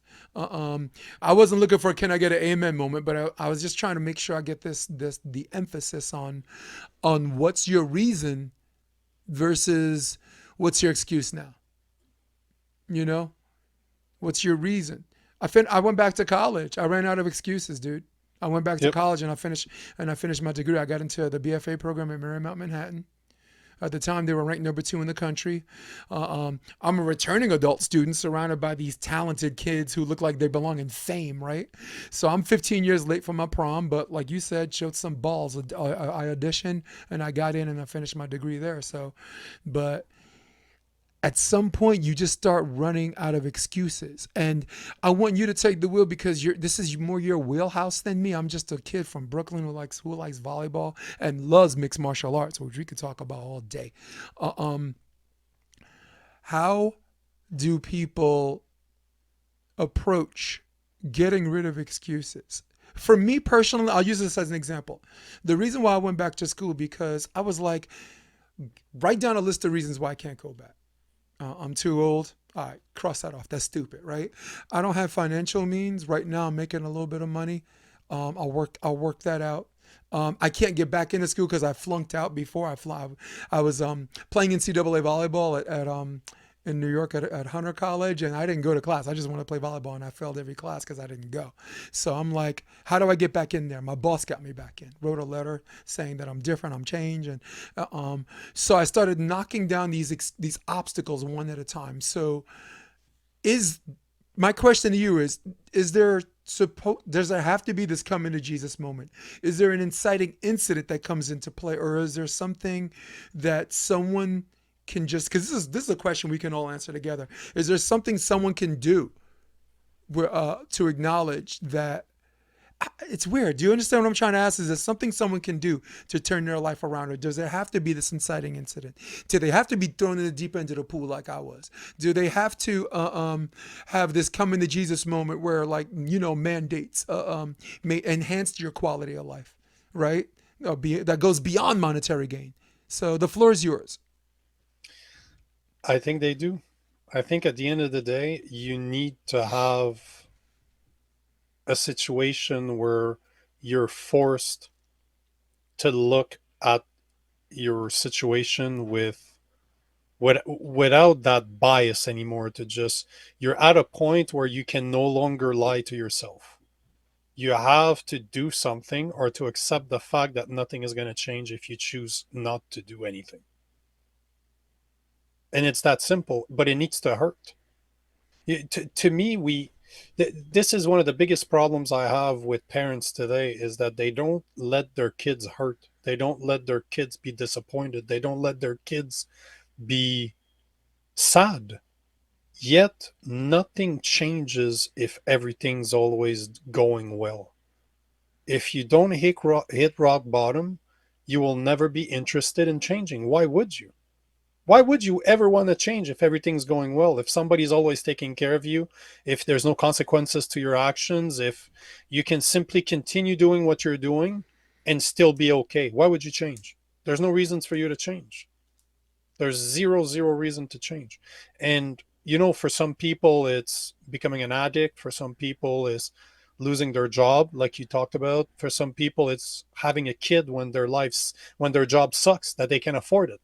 Right. There has to be something that forces your hand, and for you to realize that you need to do something about it. But at the same time, is it possible to initiate that for yourself? Yes, there is. To me, it's just spending time by yourself. This is what I did. I'm an extrovert. Going to live in the woods by myself was one of the worst things you could ever do to me. That is one of the worst thing I could ever do to me. By my natural abilities are to be in front of people, to speak to them. That's how I recharge my batteries. And I fully knew that if I went, it scared the shit out of me, man, to be so far away from everything by myself. I was like, motherfucker, that's going to be different. But this is why I did it, because I knew it would be different. But if you start removing those distractions from your life, it could be you spend too much time on social media. It could be you game too much. It could be that your family sucks. It could be that you're surrounded, all your friends are assholes and they bring you down all the time. Whatever the reason is, spend time by yourself. Next time you have next time you want to take a break, you need vacation, rent a fucking cabin in the middle of nowhere. Go there for 2 weeks by yourself. No cell phone, no technology, nothing. Bring some of the books that you've always wanted to read. That's it. Oh, I got quite That's a all. few. Yep. No alcohol, no drugs. Don't try to numb it. Fucking embrace the fact that it's gonna suck. Know from the beginning that you're gonna be bored. But that's what you want. You want to be in a state of mind where you're questioning everything around you. And we don't allow ourselves to do this because we're so distracted all the time. We're always doing something. We need to fill up every single fucking second of our time. It doesn't matter that it's on your fucking cell phone. It doesn't matter that it's on TV watching Netflix. We never allow ourselves to just be. Yeah. I'm an extrovert, Nico. Yep. Big surprise, all right. Yep. But I will say this in a very, very weird way, because we can look at these things in retrospect and understand it, right? Yep. Mm-hmm. The loneliest I've ever been was in a relationship. Yeah. The loneliest I've ever felt was in a crowd with a bunch of people, a bunch of boiling faces. Yep. One of the things I missed about New York is I used to take walks just to walk. Like in New York, everyone thinks it's this fast pace. When people are walking fast, it's because they have somewhere to go. And that's also true. I get that. But they're New Yorkers, like some of the homegrown people, they're like, where you headed? I'm like, and they're like, nowhere. I'm in the park. I just want to walk. Sometimes you do it with a friend. Maybe they'll keep you company. And if it's the right friend, you ain't got to say shit. If it's the right friend, it's this quality conversation with no words. An ounce of behavior is worth a pound of words. If you're behaving quietly and peaceful, be peaceful and quiet. That's because that says everything. You know what I'm saying? So I understand where you're coming from, because I'm an extrovert. And honestly, before I met my wife, the loneliest I've ever been wasn't a relationship. I was happy. Honestly, I was happiest alone. The conversation was better. The sex certainly was a little heavy-handed, but yeah, it is what it is. But so That was actually one of the things that I wrote. I wrote notes, even though I knew I wouldn't need notes with you and me, but I keep notes because my mind races so many places. I'll say something that's factually correct, but it's not logically connected to what the fuck we were talking about. You know what I'm saying? Yeah. And for that, if I've done that, I No, apologize to my audience. I apologize to Nico who's taken all you're this good. time. But I wanted to You're good. talk about settling versus being alone, the conflicting forces of settling versus being alone. You had this great conversation with your girlfriend, where that really triggered me to actually introduce the subject I'm trying to introduce. The choice of being alone versus being with someone where I'm not completely happy, but I'm not alone. At least I'm Mhm. not alone. You as a Buddhist, you know the truth's in the middle. So let's have this conversation where we steer, where we think what side of the middle of truth is on this one. It comes down to this: learn to love yourself. There's no way that you can be in a relationship with someone that you don't want to be with just because you don't want to be alone if you love yourself. There's no way. Right. The only reason people are in relationships with people that they don't necessarily love or don't necessarily want to be with is because they're scared of being alone. Why would they be scared to be alone? Because they deep down they don't like themselves. Hmm. They just don't want to come to the realization that they suck as an individual. It's really that fucking simple. And in the same way as you said, I've never felt more alone than I did in a relationship. Yeah. If you have somebody that doesn't care, that doesn't want to understand you, and that's just there enough to remind you that they're not willing to be fully there, it it fucking sucks. Of course it feels lonely. I'd rather be alone than not with the right person. That there's no doubt about it. And it's not just relationship with my girlfriends, but it's when it comes to my friends' relationship with anybody that I allow in my life. Mm-hmm. They need to have a reason to be there. They need to bring a certain amount of energy that I either need or they need, but there needs to be a reason why those people are there, and it needs to be positive. If it isn't, they're not there anymore. It's really that fucking simple Yeah. because I love myself. Yep. Why the fuck would I dilute my life to have somebody that doesn't necessarily want to be there, that doesn't bring anything to the equation, that literally wastes my time? Right. There, And there's honestly, you wasting a little bit of time is not always a bad thing.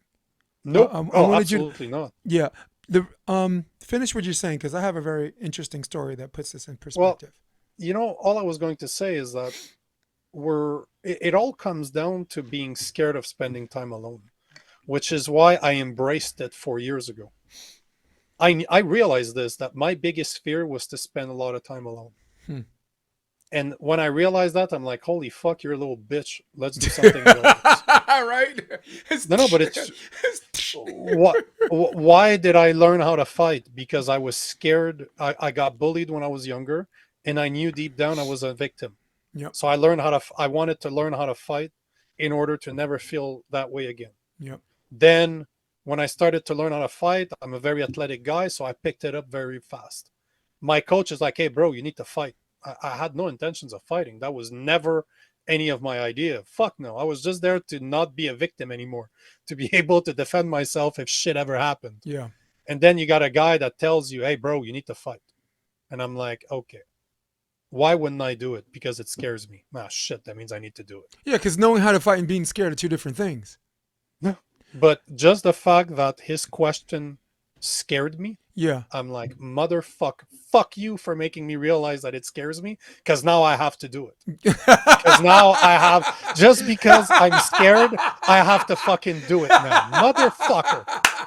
So I did it. Yeah. Same thing 4 years ago. Mm-hmm.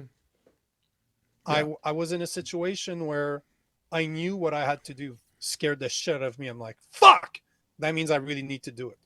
Yep. A year ago, when I fucking quit my career, same thing. We left a year ago. We left Canada, and I worked on this for 3 years Mm-hmm. prior to leaving. 2.5 years to 3 years, I was working on this. And then the day come, and I'm like, holy fuck, I'm packing most of the shit that matters to me in an RV, and then we're gonna cross. We're gonna cross into the U.S. You know that we didn't even know because we're both unvaccinated. Technically, the Canadian government was telling us that we wouldn't be able to leave the country. Yeah. So Or I get bet in the country. that's my point. Yeah. Leave my country, get Right. in yours. And my girlfriend and I bet everything that we would. Like we had no idea. We just said, you know what? I already had quit my job. I've already had refinanced my home and extracted a bunch of money. I was in a situation where, you know what, I couldn't back down anymore. And I did it on purpose because I know if Yeah. it scares me, I need to do it. You I know, need to do it. wow. Let me tell you something. You stumbled onto something very, very important. The conflicting forces has now turned into your ability that you know how to do something versus the underlying fear of actually doing it, right? Like you, I was bullied as a kid, and it kind of sucked because I'm 6'1", right now I'm like 211. I would like to be 205, but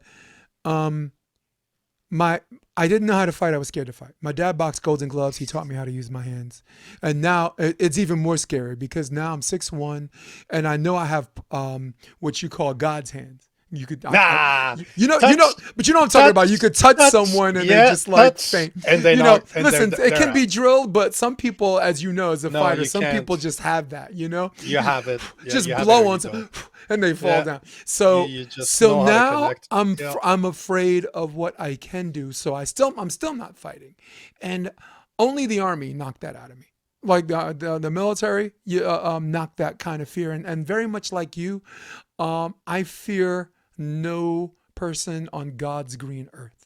You know what I'm saying? If someone's too big, I'll just bring a bat. Okay, I'm like, all right, this situation changed, but I'm still not. I'm still like that fear of consequence or whatever is no Yep. longer there. But I wanted to share this cool story because this is related to that fear. When I met my wife, strong personality, went to Harvard, you know what I'm saying, works in finance, also played volleyball. That's how I met her. And it goes so well. Her and I are looking for reasons why it shouldn't work because, you know what I'm saying? Because you're scared of this fear of the next level. I saw a comic strip that says, I'm still mad at him from the argument I had with him in my head. It's my favorite comic strip ever. I'm still angry about him from that conversation I had in my head. So for a year, Nico, this is crazy because I'm like you. This finite amount of time, a year, all we did was fight about politics, fight about new ideas, fight about old ideas, fight about what you want to have for dinner, which is an incurable disease because that's going to be for the rest of your life. What are we having for dinner? We're men. All right, I'm gonna be sexist like this, men. That's a man joke. So it changed, and you'll appreciate this story. We went to LA, stayed at the beach house in Hermosa, right? We go into the hotel. And we're exhausted. And she asked the question that would change our relationship forever. She said, do you want the top drawer or bottom drawer? And I went,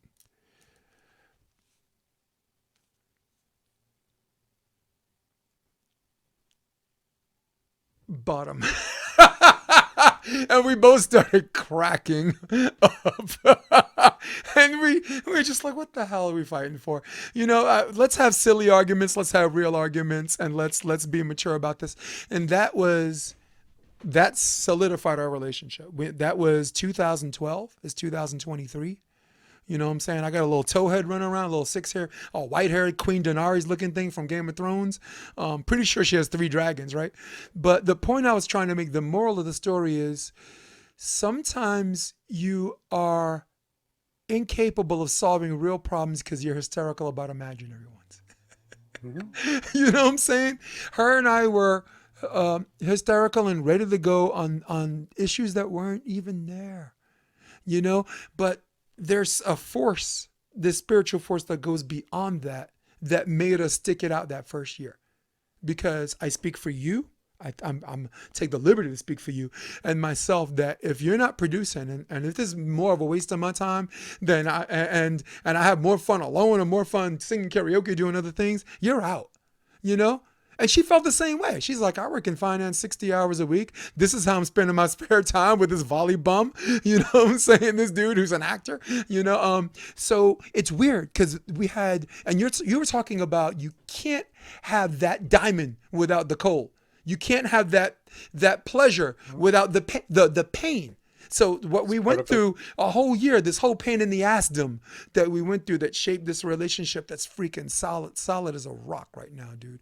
I just wanted to share that story with you. It doesn't mean anything. It wasn't a greater point I was trying to make, or maybe it was and I lost it. But I thought you'd appreciate top drawer, bottom drawer as a male who's been on this earth, that's been in relationships long enough. Just the indecisive. I was like this, dude. I was like, and then finally at the end, you just fuck it. I surrender, man. Bottom. Go ahead. Hit me with your best shot. I should have said top, right? So. Yeah, probably. Probably. It, but man, we life is so simple when you're ready to cut through the fluff. You're ready to realize that you are an asshole. You're ready to realize that you could always do better. Mm-hmm. You start accepting the fact that life is so simple. Life is not complicated at all. On the contrary, it's so simple that we invent ways to make it sound complicated just because we feel better about it. If at least we can tell ourselves that it's so complicated that we can't make sense of it, we can be victims of our own situations instead of simply looking at the facts and saying, yep, you know what? That's me. That's my fault. I can do something about this or I can't.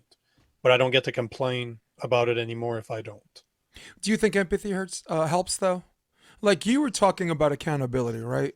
But we were Yep. also talking about people like Russell Brand or whatever. Maybe he did something 10 years ago. Maybe Joe Rogan said the N word 15 years ago. Yep. Like, do you think it's because of the intolerance of our society today where everything you do is the death penalty? Mm-hmm. Who's actually going to Yep. say my bad? Who's if it's the same sentence, no matter Yep. the crime, um, who's going to actually say my bad and I don't know, maybe submit to someone for a chance at a path of redemption. Dave Chappelle, our favorite comedian, said Yep. empathy is not transgender. It's not gay or straight. It's bisexual. It must work both ways. You know what I'm saying? So I'm trying to introduce a question. I'm trying to shape a question that you're going to help me answer, and maybe the audience, whoever's posting, we can answer this question together too. Is the path to accountability um, generated or assisted by some level of empathy or a path to redemption? Empathy from who? There it is. That's the question. Because that's the question. Yep. You, I, you Wow. know, Very at good. the end of the day, the only empathy that you can that really matters is the empathy you have towards yourself. Because if you look at a Buddhist principle, as in we're all one. If the Big Bang is the best theory that we have for the creation of the Earth, that means that every single particle, every single piece of matter that was created that day Was one. is still in existence. Is still in existence. One, because as the first law of thermodynamics tells us, energy is never lost; it is simply redistributed. That means that every single piece of matter that was created that day is still in existence today. But we all come from the same thing. That means that we're all one.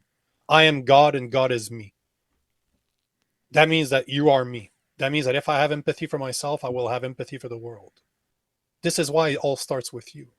This is philosophy. This is religion. People don't like this, but at the end of the day, this is what it is. You are your worst enemy, but you are your best friend at the same time.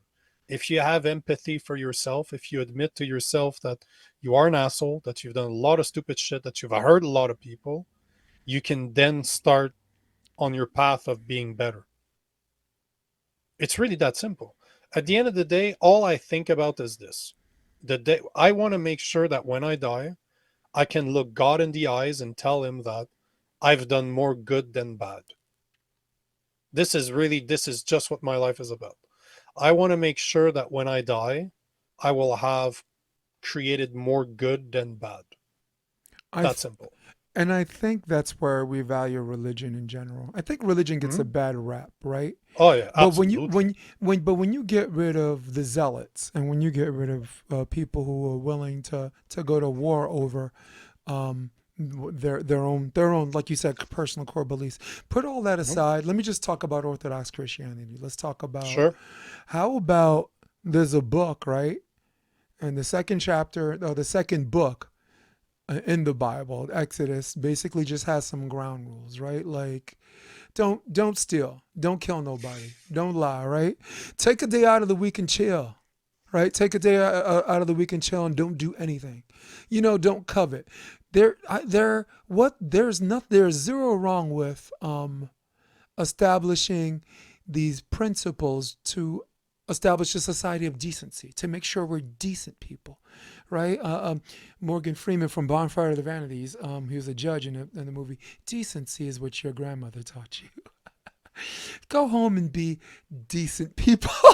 And that's where I think religion is very all Buddhism, Orthodox Christianity, even a religion as unforgiving as Judaism. I have this set of rules. Judaism's guilt.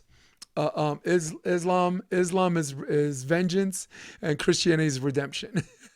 and, Sure. and and Buddhism is understanding, Yep, that makes knowing sense. oneself. The seven Yep. chakras, the second one, the ability of knowledge. Right? We can get into the seven. We can educate people that on if we want to on the seven major chakras of the spinal cord and the meditation and shit like that. Because I had to take that for school. Did Acting, you? yeah, because we have to take movement for actors for an entire school year. So Okay. my professor was published on lucid body movement. Okay. That's her master's or whatever, or thesis. But anyway, religion, I'm glad that it's there to establish these things where to make sure we're decent people. Also to make sure Morals. some people, don't do crazy stuff, right? Some people wants to kill someone, but their religion, says they shouldn't. I want to commit suicide, but my religion says I go to hell. So there are certain things that help deflect people, that at least on their worst day, at least build a Cain, and on their best day to build an Abel. So, Yep. yeah, take over. You got. I see it. I see Like your wheels you turning. no, but you're talking to a guy that has like a Bible right there in the back of me, surrounded by two, both a Chinese Buddha and an Indian Buddha. So that pretty much tells you where my head's at when it comes to religion. But Yeah. you know, it's all about the morals that religion can teach you. If you stop looking at the dogma of religion, stop. Take Christianity. I'm not a Christian. I'm a Christian. I am not a Catholic. I'm a Christian. If I go back to 2000 years ago, I'm agnostic Christian. Right. I believe in the purest form of Christianity where it almost sounded like Buddhism. This is the type of Christian that I am. I am a Christian that have a relationship with God directly, that does not need a church to tell me how my religion, how that relationship needs to be between God and I. I speak to him every day, multiple times a day, and I don't need somebody to tell me that I'm right or wrong in a way that I interact with him, Right. because I know through my heart that it is true. Yep. That being said, if you remove the dogma and you start looking at the Bible for the morals that it's trying to teach, Mm-hmm. see the Bible as a psychological tale. Right. Take it as, and to me, Jesus Christ existed or not, I don't care. Doesn't matter to me. It doesn't make any, it doesn't take any way anything away from the story itself. If you just want to believe that it's a story that guy never existed, fine by me. But tell me that he's wrong. Right. Look at the story. Buddhists, Buddha did that the same thing as Jesus. They both spent an amount of time, 40 days in the wilderness, fighting the devil. They were alone. Do you think that there was a little red guy with a horn that showed up that was poking him with a stick? Of course not. They fought themselves. They realize, like in Buddhism, they realize that they are both good and bad. I'm sadistic beyond measure. I have some tendencies inside of me that if I let go, I would be able to commit the most heinous crimes. But so are you. So is everybody. Yeah. Put in a real. How many times? Why do you think manslaughter happens? Because people are put in a situation where they do not understand what the fuck's going on, and they commit a crime that is driving drunk. That's a really stupid thing to do. But that's heinous because you're saying that I don't give a fuck about nobody else's life except mine. Me going home is more important than everybody else's life that I might meet on the path. That's the type of asshole that you are. No, it makes complete sense. Also, you yeah, you know, and well, we might be getting into the whole thing of sickness versus evil, right? You know, Yeah, like but alcoholism is a sickness, but it also, you know, like under the but it, influence, but it's but it's evil. you're obeying impulse, your most evil, your first impulses, and your first impulses might be in that regard the most evil, Yeah, right? Um, I like religion because I some people don't like the sensationalism of stories like, oh, was Goliath really 20 feet tall and this and that, doesn't but matter. and I that was the point you were trying to make, and that was the point I'd Doesn't like to matter. echo the sentiment. It doesn't matter. It only matters in a sense to me. It only matters in a sense that if in real life he was 7 feet tall, nobody would care and no one would remember the story, right? Yep. But if he's 20 Yep. feet tall and you got this little guy shooting him with a slingshot, that's a story that survives generations and upon eight. We'll just call it the Yep. ages, you know. Yep. And for me, I'm still a man of spiritual faith. I'm Sure. not a man of the church anymore because the church. The problem I have with the church, the reason why I left, I sang choir for 6 years in Coney Island Gospel Assembly. We were a traveling circus, and I really enjoyed the prison ministries because the men, like once every 2 weeks we go to Rikers Island or we would go to Brooklyn House of Detention like five Good in the for you. morning, and we would visit prisoners and we'd just talk about. You want to talk about Jesus? Let's talk about Jesus. Want to talk about the Knicks last night? Let's talk about the Knicks No last night. problem. Want to talk about why being here is not a good fucking idea? Yeah, we could talk about that too. But um, I was 16, but you're supposed to be 18 to do it, but they allowed me to do it. But it was only the men, um, and I enjoyed that part because I felt like my symbolism turned into activism. You know what I'm Exactly. saying?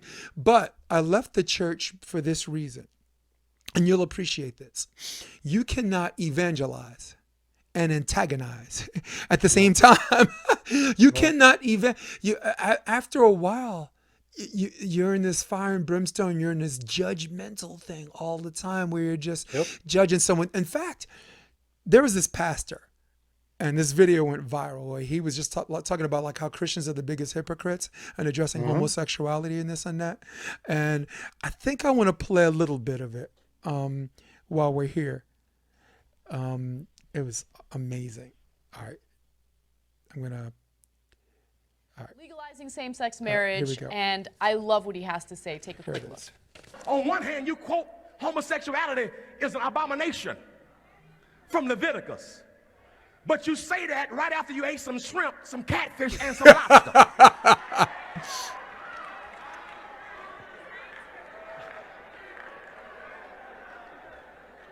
You quote Leviticus while you're wearing a wool blend suit. It's also in Leviticus that you shouldn't wear mixed linens. It's in Leviticus that if your wife is on her cycle, that you shouldn't go in the same house with her or even sleep on the same bed with her. That's in Leviticus too. You know, I support that one. Here's my point. We pick and choose the scriptures Yep. that we want to use to beat folk up with. Look at the crowd too. rather than Some of them are look at shocked and our some of them are like, lives. yes. And like you said, look at yourself. Let me tell you Exactly. something. If God wanted to judge America, he wouldn't need the Supreme Court system. If he wanted to judge America because of sin, he would judge me in '88 at the Freaknik in Atlanta. Y'all ain't saying nothing to me. But he's 100% right. Yeah. And this. And But this is again, at the end of the video, he said, you can't evangelize and antagonize at the same time. And that was a through line. And I'm like, I got to leave the church. Yeah. Sorry. Go ahead. you know, if one of your listeners is never read the Bible but is interested, look at the free series that's online right now called The Chosen. If you want, it's made by Angel Studios, the same studio that did Sound of Freedom. It Oh, is great as movie. oh, great, yep, Oh, great movie. But that hold on. series is Let 10. me staple that, but go ahead. I'm going to state. We got to talk about that. Go ahead. But that series is 10 times better than Sound of Freedom. They don't even compare. Okay. Sound of Wow. Freedom. I don't understand why Sound of Freedom is getting the press that it's getting right now, considering what it is. We Right. can talk about that afterwards. But Yep. all to say that if you are somebody that's spiritual and just wants to understand the Bible, but you don't feel like reading a King James Bible that's in Old English, or the sheer size of the Bible is intimidating to you, Hmm. just listen to The Chosen. I can tell you that it is basically they took verses from the Bible and put them into a visual context. I've had that conversation with a pastor where we spoke about it on a podcast, and he agreed. It is so well made that it directly is taken out of the Bible, Nice. but it will show you all that it's about. And you'll soon to realize that what religion has become is so far from what it's supposed to be. It's Yeah. so far, it is so far. Those morals, like those 10 commandments, as you were talking about earlier, are just supposed to be a set of morals so that you can remember what you should and should not do when you're in doubt. To me, that's all the Bible is about. I have 3 versions. Name it, I have the version. Yeah. And And name the the commandment. I probably broke every one, but go ahead. Hmm. so have I. Yeah. If you look at Jesus Christ, he did not help people from the church. He helped sinners. He helped people that were broken. He helped people that were murderers. He helped people that committed the worst fucking crimes against those 10 commandments and loved them like they were their brothers. And this is all it's about. If you can look at a series like The Chosen and say, you know what? I want to be more like Jesus. Forget the religious portion aspect of it. Just be more like the type of person that will say what needs to be said when it needs to be said. Because compared to popular belief, Jesus was not that nice of a man. He said what needed to be said when it needed to be said, and he didn't give a fuck that Yeah. it hurts your feelings or not. Yeah. He didn't give a fuck about your feelings. And He the said mark what and had to be market too, said. right? Fist and whips, man. When he, And when he went to the market, the dude was kicking ass. That was fist and whips, man. when he spoke against the people that were selling in the gamblers, or the people Yep. that were selling in the church, you're either with me or you're against me. Mhm. If you're not with me, fuck you, you're with them. That's basically what he's saying. That was the So dichotomy. Yeah. there's nothing nice about that. No. There's nothing nice about those words. But No. the point in the matter is that if you can look at a text like that and stop debating the fact if it happens or not, Yeah. because to me it does not matter. Was he real or not? I don't care about that conversation. But what I care about is, can you read between the lines? Can you read at that book and just say, you know what? Read a verse. Read a verse from John, for example. Start reading John because it's easy to read. And then just take it for what it is and try to understand how this can translate to today's world. Like, you should not, one of the commandments tells you to not be envious. Take it for what it is. Don't be envious. That's pretty fucking simple. Yeah. Can somebody say that you should be envious? Can somebody really say through their heart, I want to be envious of other because that's a good thing? No, it's not. Take those commandments for what they are. The commandment doesn't say you should not kill. It says you shall not murder, because they do believe in self-defense. But murdering is wrong. Right. So this is That's the important text. That's the importance in Exactly. the text. Yeah. But this is the importance of everything the Bible tells you.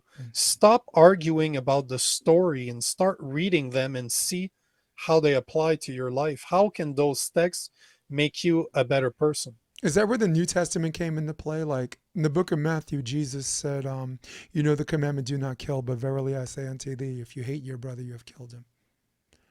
Oh, that's beautiful. That's absolutely beautiful. So But he was specific in context to the commandments and what he thought they meant, and like you said, but it it's doesn't. translations though. Yeah, But you translate it into English, which is the problem, right? yeah, from the Greek. Yeah, New Testament was From Greek, the Greek, then from Hebrew before that. Aramean. Yeah. Well, Aramean would have been Ah, yep. the language that Jesus Christ spoke. Uh-huh. It became Hebrew afterwards, but all to say that it's a translation. But it's a massive mistake. But most of those translated texts have somewhat of mistakes that you need to correct for. But at the Yeah. same time, if you just read the story, Agreed. it's just that we don't want to do the work for ourselves. This is what it comes down to. We argue over title of fucking articles without having read the article itself. Yeah. This is our society today. Well, here's how I decipher the Bible. Okay. I got a piece of paper. I have a map here. This is a map, right? Let's just call this a treasure map, right? Now this map is old. This map's been around for a while. This map has been, I don't know. I'm just gonna, right? It's been written on. See that? It's been written over, so it might be hard to read. Wait a second. This part of the map got ripped out, right? That Jesus Christ, par for the course, right? It's hard to read. I can't. So, to me, I use the Bible as an old treasure map. It might be old. Some of the letters are faded, and some of it might even be ripped out. And some stuff might be added to attempt to help you or not. And I approach the Bible as reading my treasure map the best way I know how to get what I think is the treasure. And that's how I've always, and that's why I've always kept, I'm not, like I said, I'm not a church-going Christian, but that's allowed me to keep that virtue. And that's, and like you said, that's also allowed me to stay grounded. Cause sometimes like you, I just want to, it is my first impulse to want to pop. So, give someone a 3-piece and a soda, as Masvidal would say, George Masvidal, 3-piece and a soda. I got to get that t-shirt. But, Sound of Freedom. I was only talking from an acting perspective. Bill Camp deserves Best Supporting Actor. Whatever someone's opinion might be on where the film is steering or whether people try to make it politically driven. But he was the guy, if you remember, he was the character that was a former cartel member that was trying to find his path to redemption. The guy that loves drinking. Yeah, but that dude, what a great performance. I'm only saying this because that theater was my wheelhouse. That's your field. That's my degree, and I did a bunch of shows for 5 years. I even put volleyball on the shelf for theater for like a half a decade, for the most part, because you never really leave volleyball. But from an acting perspective, that dude deserves the Best Supporting. From a sociological perspective, there's nothing wrong with just letting everybody know that human trafficking is a real thing, letting everybody know that America is the biggest consumer of this whatever. But it was also letting everybody know that catching people who commit who are baited into or just commit these crimes or are mentally ill are not the problem. Right? Like if prostitution is illegal, like busting the guy who hires a prostitute is not the solution. You know what I'm saying? Maybe prostitution, making it legal is probably the solution. But the point I was trying to make was that it approached a different aspect that I've never seen. Like in the beginning of the movie, I'm spoiling it for somebody, people, but F off. So he was like, "How many pedophiles have you caught?" He says 288. Cool, good number, right? And then the second question was, "How many children have you brought back alive?" And he was like, 0. He's like, "It's a fucked up world." Right? And wow, does it really solve the problem? Or is this just an endless war of just busting pedos, or do you solve the problem?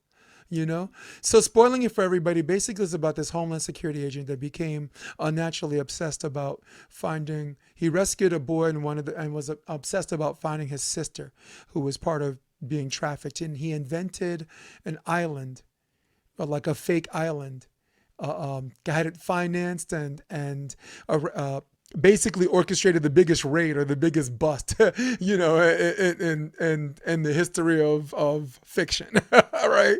And even rescued kids, I rescued like 55 children, which was like a win. And that's all I'll say about the film because there's more to it than that. But acting perspective, Bill Camp, give him the nod, sorry. it just surprises me that Hollywood was so against it.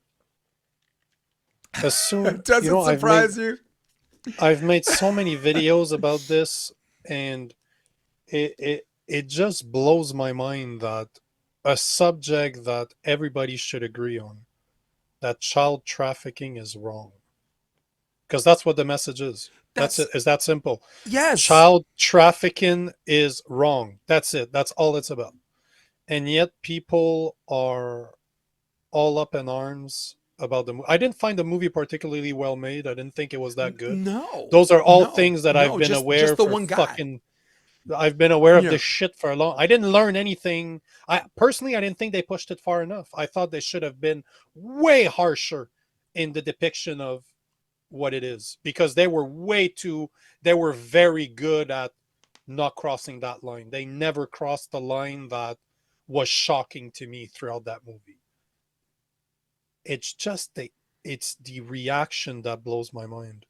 I cannot believe, it's very hard for me to believe that people look at this movie and are mad at it for not being true, for being exaggerated, for being financed by pedophile because they took money from anybody that would give money to them. So 1 out of 3,500 people that provided the first portion of the money to record it was in a weird situation. All to say that they've done everything just similar to what they did to Russell Brand. It looks like they did everything possible to discredit the movie. Yep. Instead of just saying, you know what, This is serious business. they are right. Yeah. That's it. I don't like. You don't even need to say that you like the movie. You don't even need to say that it was well made. Yeah. Just to say that this is a movie that people should watch. But that's it. People also need to get their facts straight too. Like whoever they took money from, they found out that guy was like that after the fact, right? Because QAnon really didn't like be introduced until 2016, but the movie was was finished. Yeah. The movie was finished before all that gangster stuff happened, and I don't mean to point fingers, but you got someone who's leading the congressional hearing, Stacey Plaskett, that took 600 grand from Epstein and didn't give that money back. So okay. Okay. but that's what that minister was saying. People could be the biggest hypocrites. So, but like you said, when you get rid of the hypocrisy, you get rid of the red tape, you get rid of the politics of it, and just see things for what they are. I thought it was important, and like you said, not the most well-made movie.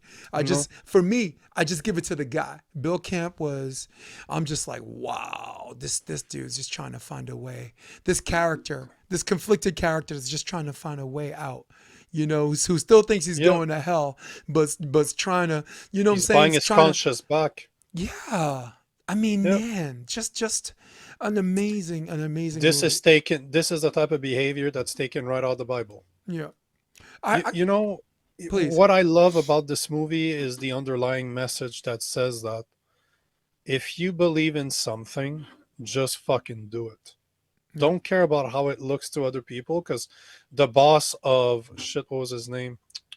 I can't remember what the name of the story is based upon, but the guy, his boss did not want him to leave. He did not want him to stay. At one point, he just started organizing it for himself because he took a vacation. But the money, he had to put it together because Homeland Security wasn't going to give it to him. No. So he's just like, you know what? Okay, I'm not going to come back. Right. And I'm just going to deal with it myself. And his support, how about his support system, though? How about the wife's go? But this is the second point I was going to go. Sorry, go ahead. Again, no, but this is brilliant. You're reading my mind when it comes to where I'm going with this. So you have a guy that has morals. He's a Christian. That man is a Christian. He has morals that keep him on the right path. The day that somebody makes him realize that he's never helped anybody, because that's what the second question you asked is exactly that. Right. That guy was all proud of 300, how many pedophiles he stopped. But when the other guy is like, yeah, but how many kids did you bring back? And then he's faced with the realization that his life work was bullshit, that he didn't change shit. He changed maybes. He prevented those people from hurting any other people. But there's more of them though, right? That was yeah. but he's never repaired what those people have done by bringing those kids back. So the next opportunity that he has, he's faced with now a different state of mind, of understanding, of knowing that if he wants to change the world, Mm. he needs to change his tactics. And he has a support system in his wife that is brilliant, because he had his own kids. He has like 4 or 5 fucking kids. He had a volleyball team, He- dude. he don't fucking need Yo, other he had a kids. tribe at home. Yeah. But he took it upon himself, and I don't know if it's just for the movie that they asked that question, but when he asks his wife, what would happen if it was our daughter that went missing, wouldn't you expect me to do something about it? Would you want me to wait on my ass? And you know what? Those are questions you should ask for. If you're listening to this right now, those are questions you should have with your wife. Mm-hmm. I've had those questions with my wife, with my girlfriend. When we do have kids, she will expect me to do something about it. It would not be okay for me to stay home and wait for the police to do something. My girlfriend would not be okay with that. I'm a Right. man. No. It's my job to bring that kid back. Are you fucking kidding me? Yep. You think I'm going to wait on the police to go get my kid? No, fuck no. I will do anything possible. Whatever consequences happens to me afterwards is irrelevant. Yes. I will do what needs to get done, because this is my job as a man. Yep. And there's no debate. And this is what my girlfriend would fucking leave me if I didn't. My girlfriend that would is be not- like, that's- my wife would be like, what can I do to help? But that's my point. Yeah. You're right. That she expects a man to take care of business. And if that business means killing or being killed doing it, well, so fucking be it. That's your job. Yeah. That's her expectations, and it is my duty as a man to do so. So cool. And this is why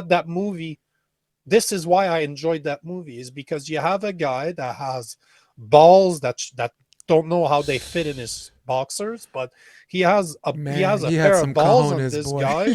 I was like, the cojones on But- this dude. But it is just a regular guy that decides to do something to better this world. Can you imagine if we started taking that very simple principle to try to leave this place in a better state that it was when we first joined it?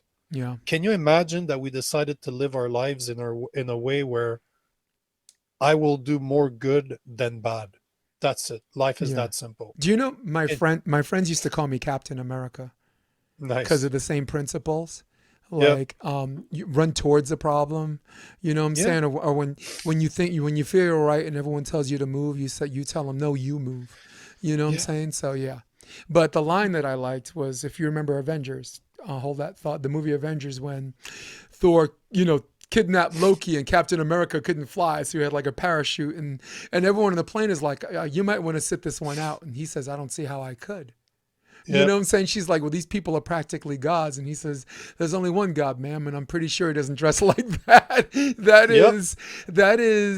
That guy was my hero growing up. I grew up mostly reading X-Men, because when you're mixed, half black, half white, you feel like a mutant. You feel like you're feared and hated by people that you don't understand. But I love me some Captain America, and yeah, hey, we're both from Brooklyn. We both served in the military, so And you know what? He's not the most powerful guy. no, But he is the one with the most faith. He is the only one that never loses faith. and he lifted In the all the hammer. Avengers. He lifted the hammer. He was worthy. Yeah. Sorry, go ahead. But that's what it comes down to. And if there is one thing that's leading my life every day is faith. Mhm. I'm a positive person, and I believe in people. I Yeah. believe in myself, I believe in people, and I believe in God. God bless. How can I ever find any other type of purpose than to helping others if I did not know for a fact that I was put here for a reason? Right. And this is why life is so simple. When you start removing all the fluff, all the bullshit, all the pretense, and just say, what can I do? What type of person am I? What can I do? What are the simple actions that I can take on a daily basis where I can leave this place better? I'm the type of guy that picks up garbage on the ground. Me too. Like I'll be walking somewhere, I see a piece of garbage, I take it and I put it to the garbage. That's it. Yeah. Can Well, you imagine if everybody did that? It's so stupid. It's so simple, yeah. but yet, But that's a very strong faith. That's can you imagine if people did that? oh, dude. If people saw somebody walking down the street that has problems carrying something and just say, "Hey, ma'am, do you mind if I do this? Hey, sir, do you need help?" Yeah. Like I just moved to a new RV park and I saw my neighbors. They were trying to put a fridge into the back of of their truck. I went out and I'm like, "Hey, man, you need help?" I don't know. I don't know them. I just they seemed like they were struggling. I'm a big guy, and fuck, those muscle needs to serve a purpose. So I picked up the fridge with him, and we put it in the truck. I believe most people are good. Okay, there's a virtue and there's the action. You know what I'm saying? And I think, you know what happens? Someone sees you pick up garbage, carry it with you to the garbage can. You know what's going to happen? I hope maybe so. 5 people watch that. Maybe 2 people are like, you know what I'm saying? What an asshole. No, but that's definitely 2 people. And then there's two that are like, it creates this trend that they start picking it up. The third person, they see you and they don't care, right? But like if you can get 1 out of every 5, that's a win. 2 out of every 5, that will be ecstasy. 1 out of every 100 is a win, bro. But 4 of those 5 people are inherently good. They're by virtue. I have to believe. Despite the war, because if you look at the war and you look at the recreation of conflict between individuals put in front of the setting as if it's happening now, which is the definition of drama, is caused and directed and produced and narrated by a select few, to make it look like the acts of the majority of us. But I believe, and it's crazy that I'm saying this because I'm the biggest hater you ever met. I'm a hater from New York, but I believe most people are good, and I think from a basic perspective, commandments, general principle, be decent. But you're talking about a force behind you that makes you invincible. I'm reading Isaiah, the book of Isaiah 54:17. No weapon formed against you shall prosper, and every tongue which rises against you in judgment you shall condemn. This is the heritage of the servants of the Lord, and their righteousness is from me. Thus saith the Lord. Amen. Amen. Amen. Quick question. Amen. As we're running out I'm actually running out of space on this video. I have a video clip that records 2 hours and 26 minutes. So I got to make a decision to get another one because I got 2 just for guys like us. But I wanted to ask a question. Why would anyone consider you a misogynist? I remember you mentioned that before. Because I believe in gender roles. Oh, okay. Because I believe that women do stuff that I can't do and vice versa. Right. Like if you know, I've written virtues of a man that they need to possess, and it's not that it anti-woman, it's pro-man. Yeah, exactly. This is the understanding that people have today, is if I'm pro-man, that means on the other side I'm against women. Yet I believe that men and women belong together, and men and women complement each other. Men and women are supposed to be polarizing each other. They're good at. A man cannot give birth to a kid. Only a woman can do. There's two things on this planet that can create life: God and women. That's it. That's it. There's no man alive that can. Yeah. There's no man alive that can create life. Only women and God. That's it. That is all.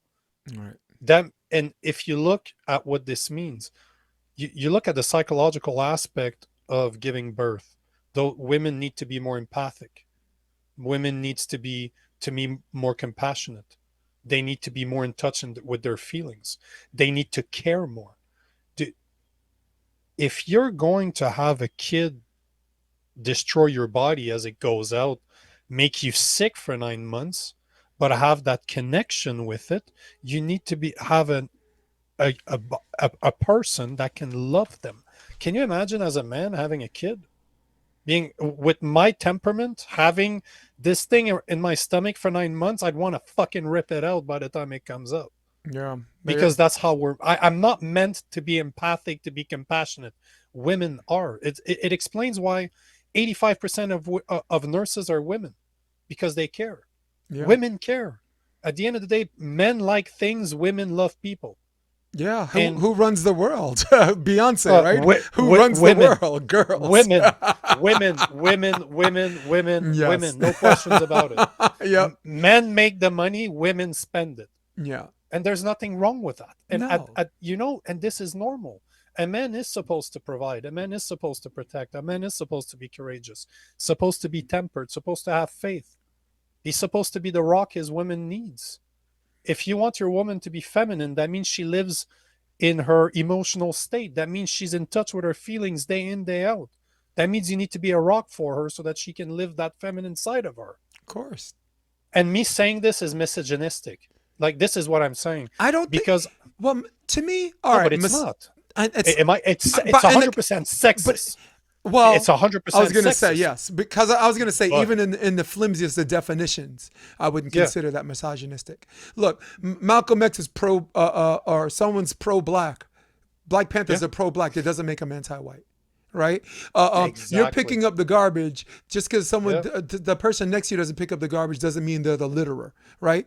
When you have something that you have an emphasis that directly favors something of that you have an emphasis on, you're a man. So of course you're going to talk about your wheelhouse, right? You're a man. You're not a woman. You're not talking about women. You're talking about men, and women's relationship into your experiences and your reflections and your psychology as a man.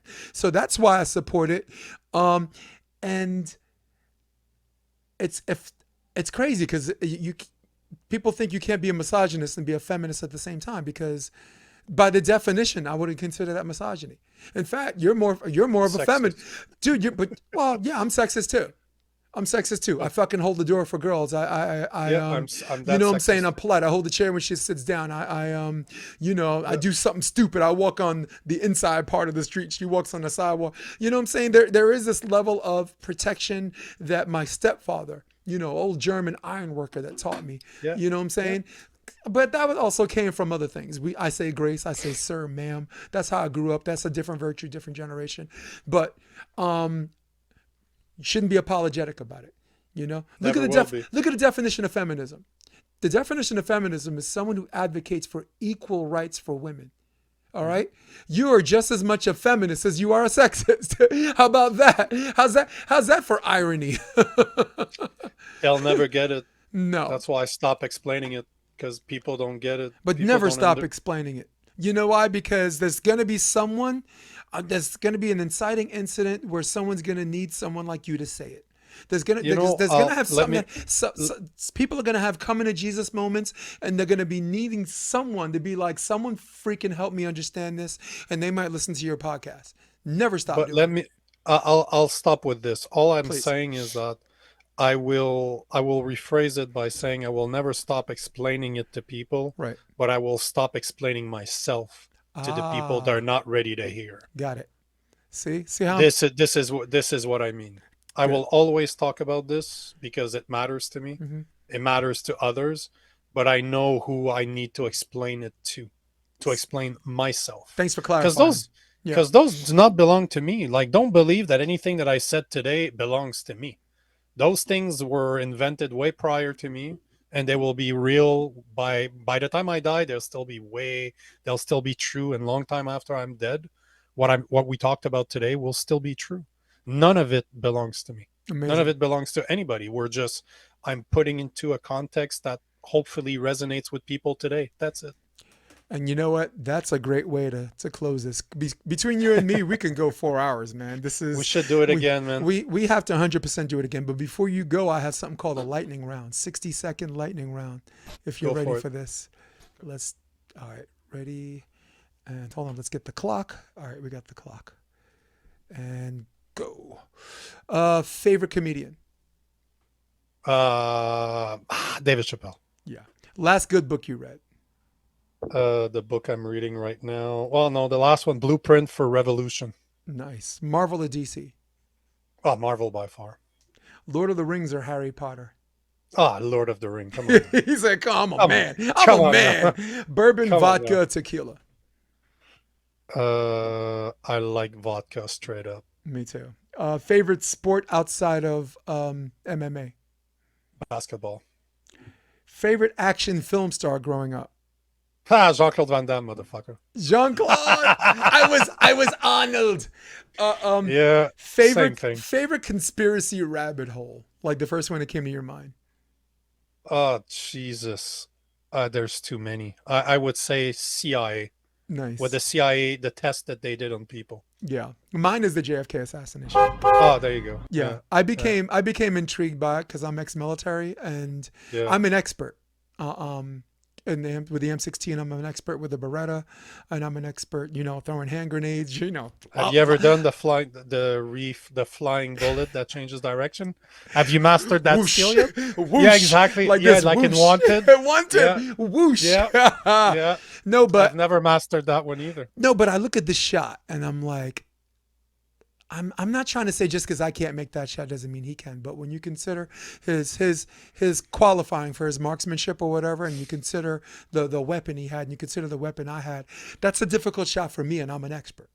I know you had someone that trains military people on that, and I'll bet you he agrees with me. The guy that you had in your recent podcast will tell you that Oswald, if he was going to kill the Kennedy, the first shot would have been the most accurate one.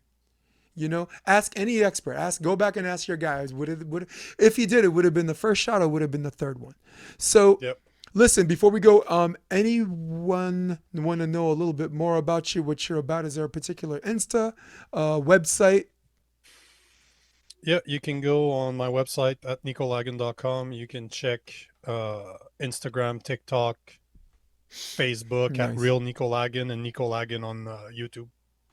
Nico, it's been an absolute pleasure. Yeah, thanks for having me, brother. We'll have to do it again. Yep. So for all of you at home, Nico might love you, but I can't stand you. In fact, I'm out here, all right? So for all of you at home, for all of you on your desktop, for all of you on your iPhones, for all of you on your iPads, who runs the world? Old school, baby. For my man, Nico Lagan. I'm Jason DeBiss. This is episode 187 of the Option Podcast. Stay with me. I'm going to hit my music, and we are out of here. Come check out the Option Podcast on optionvb.com. It's also available on iTunes and Spotify and on YouTube under the NY Varsity Sports handle. You're going to love what you hear.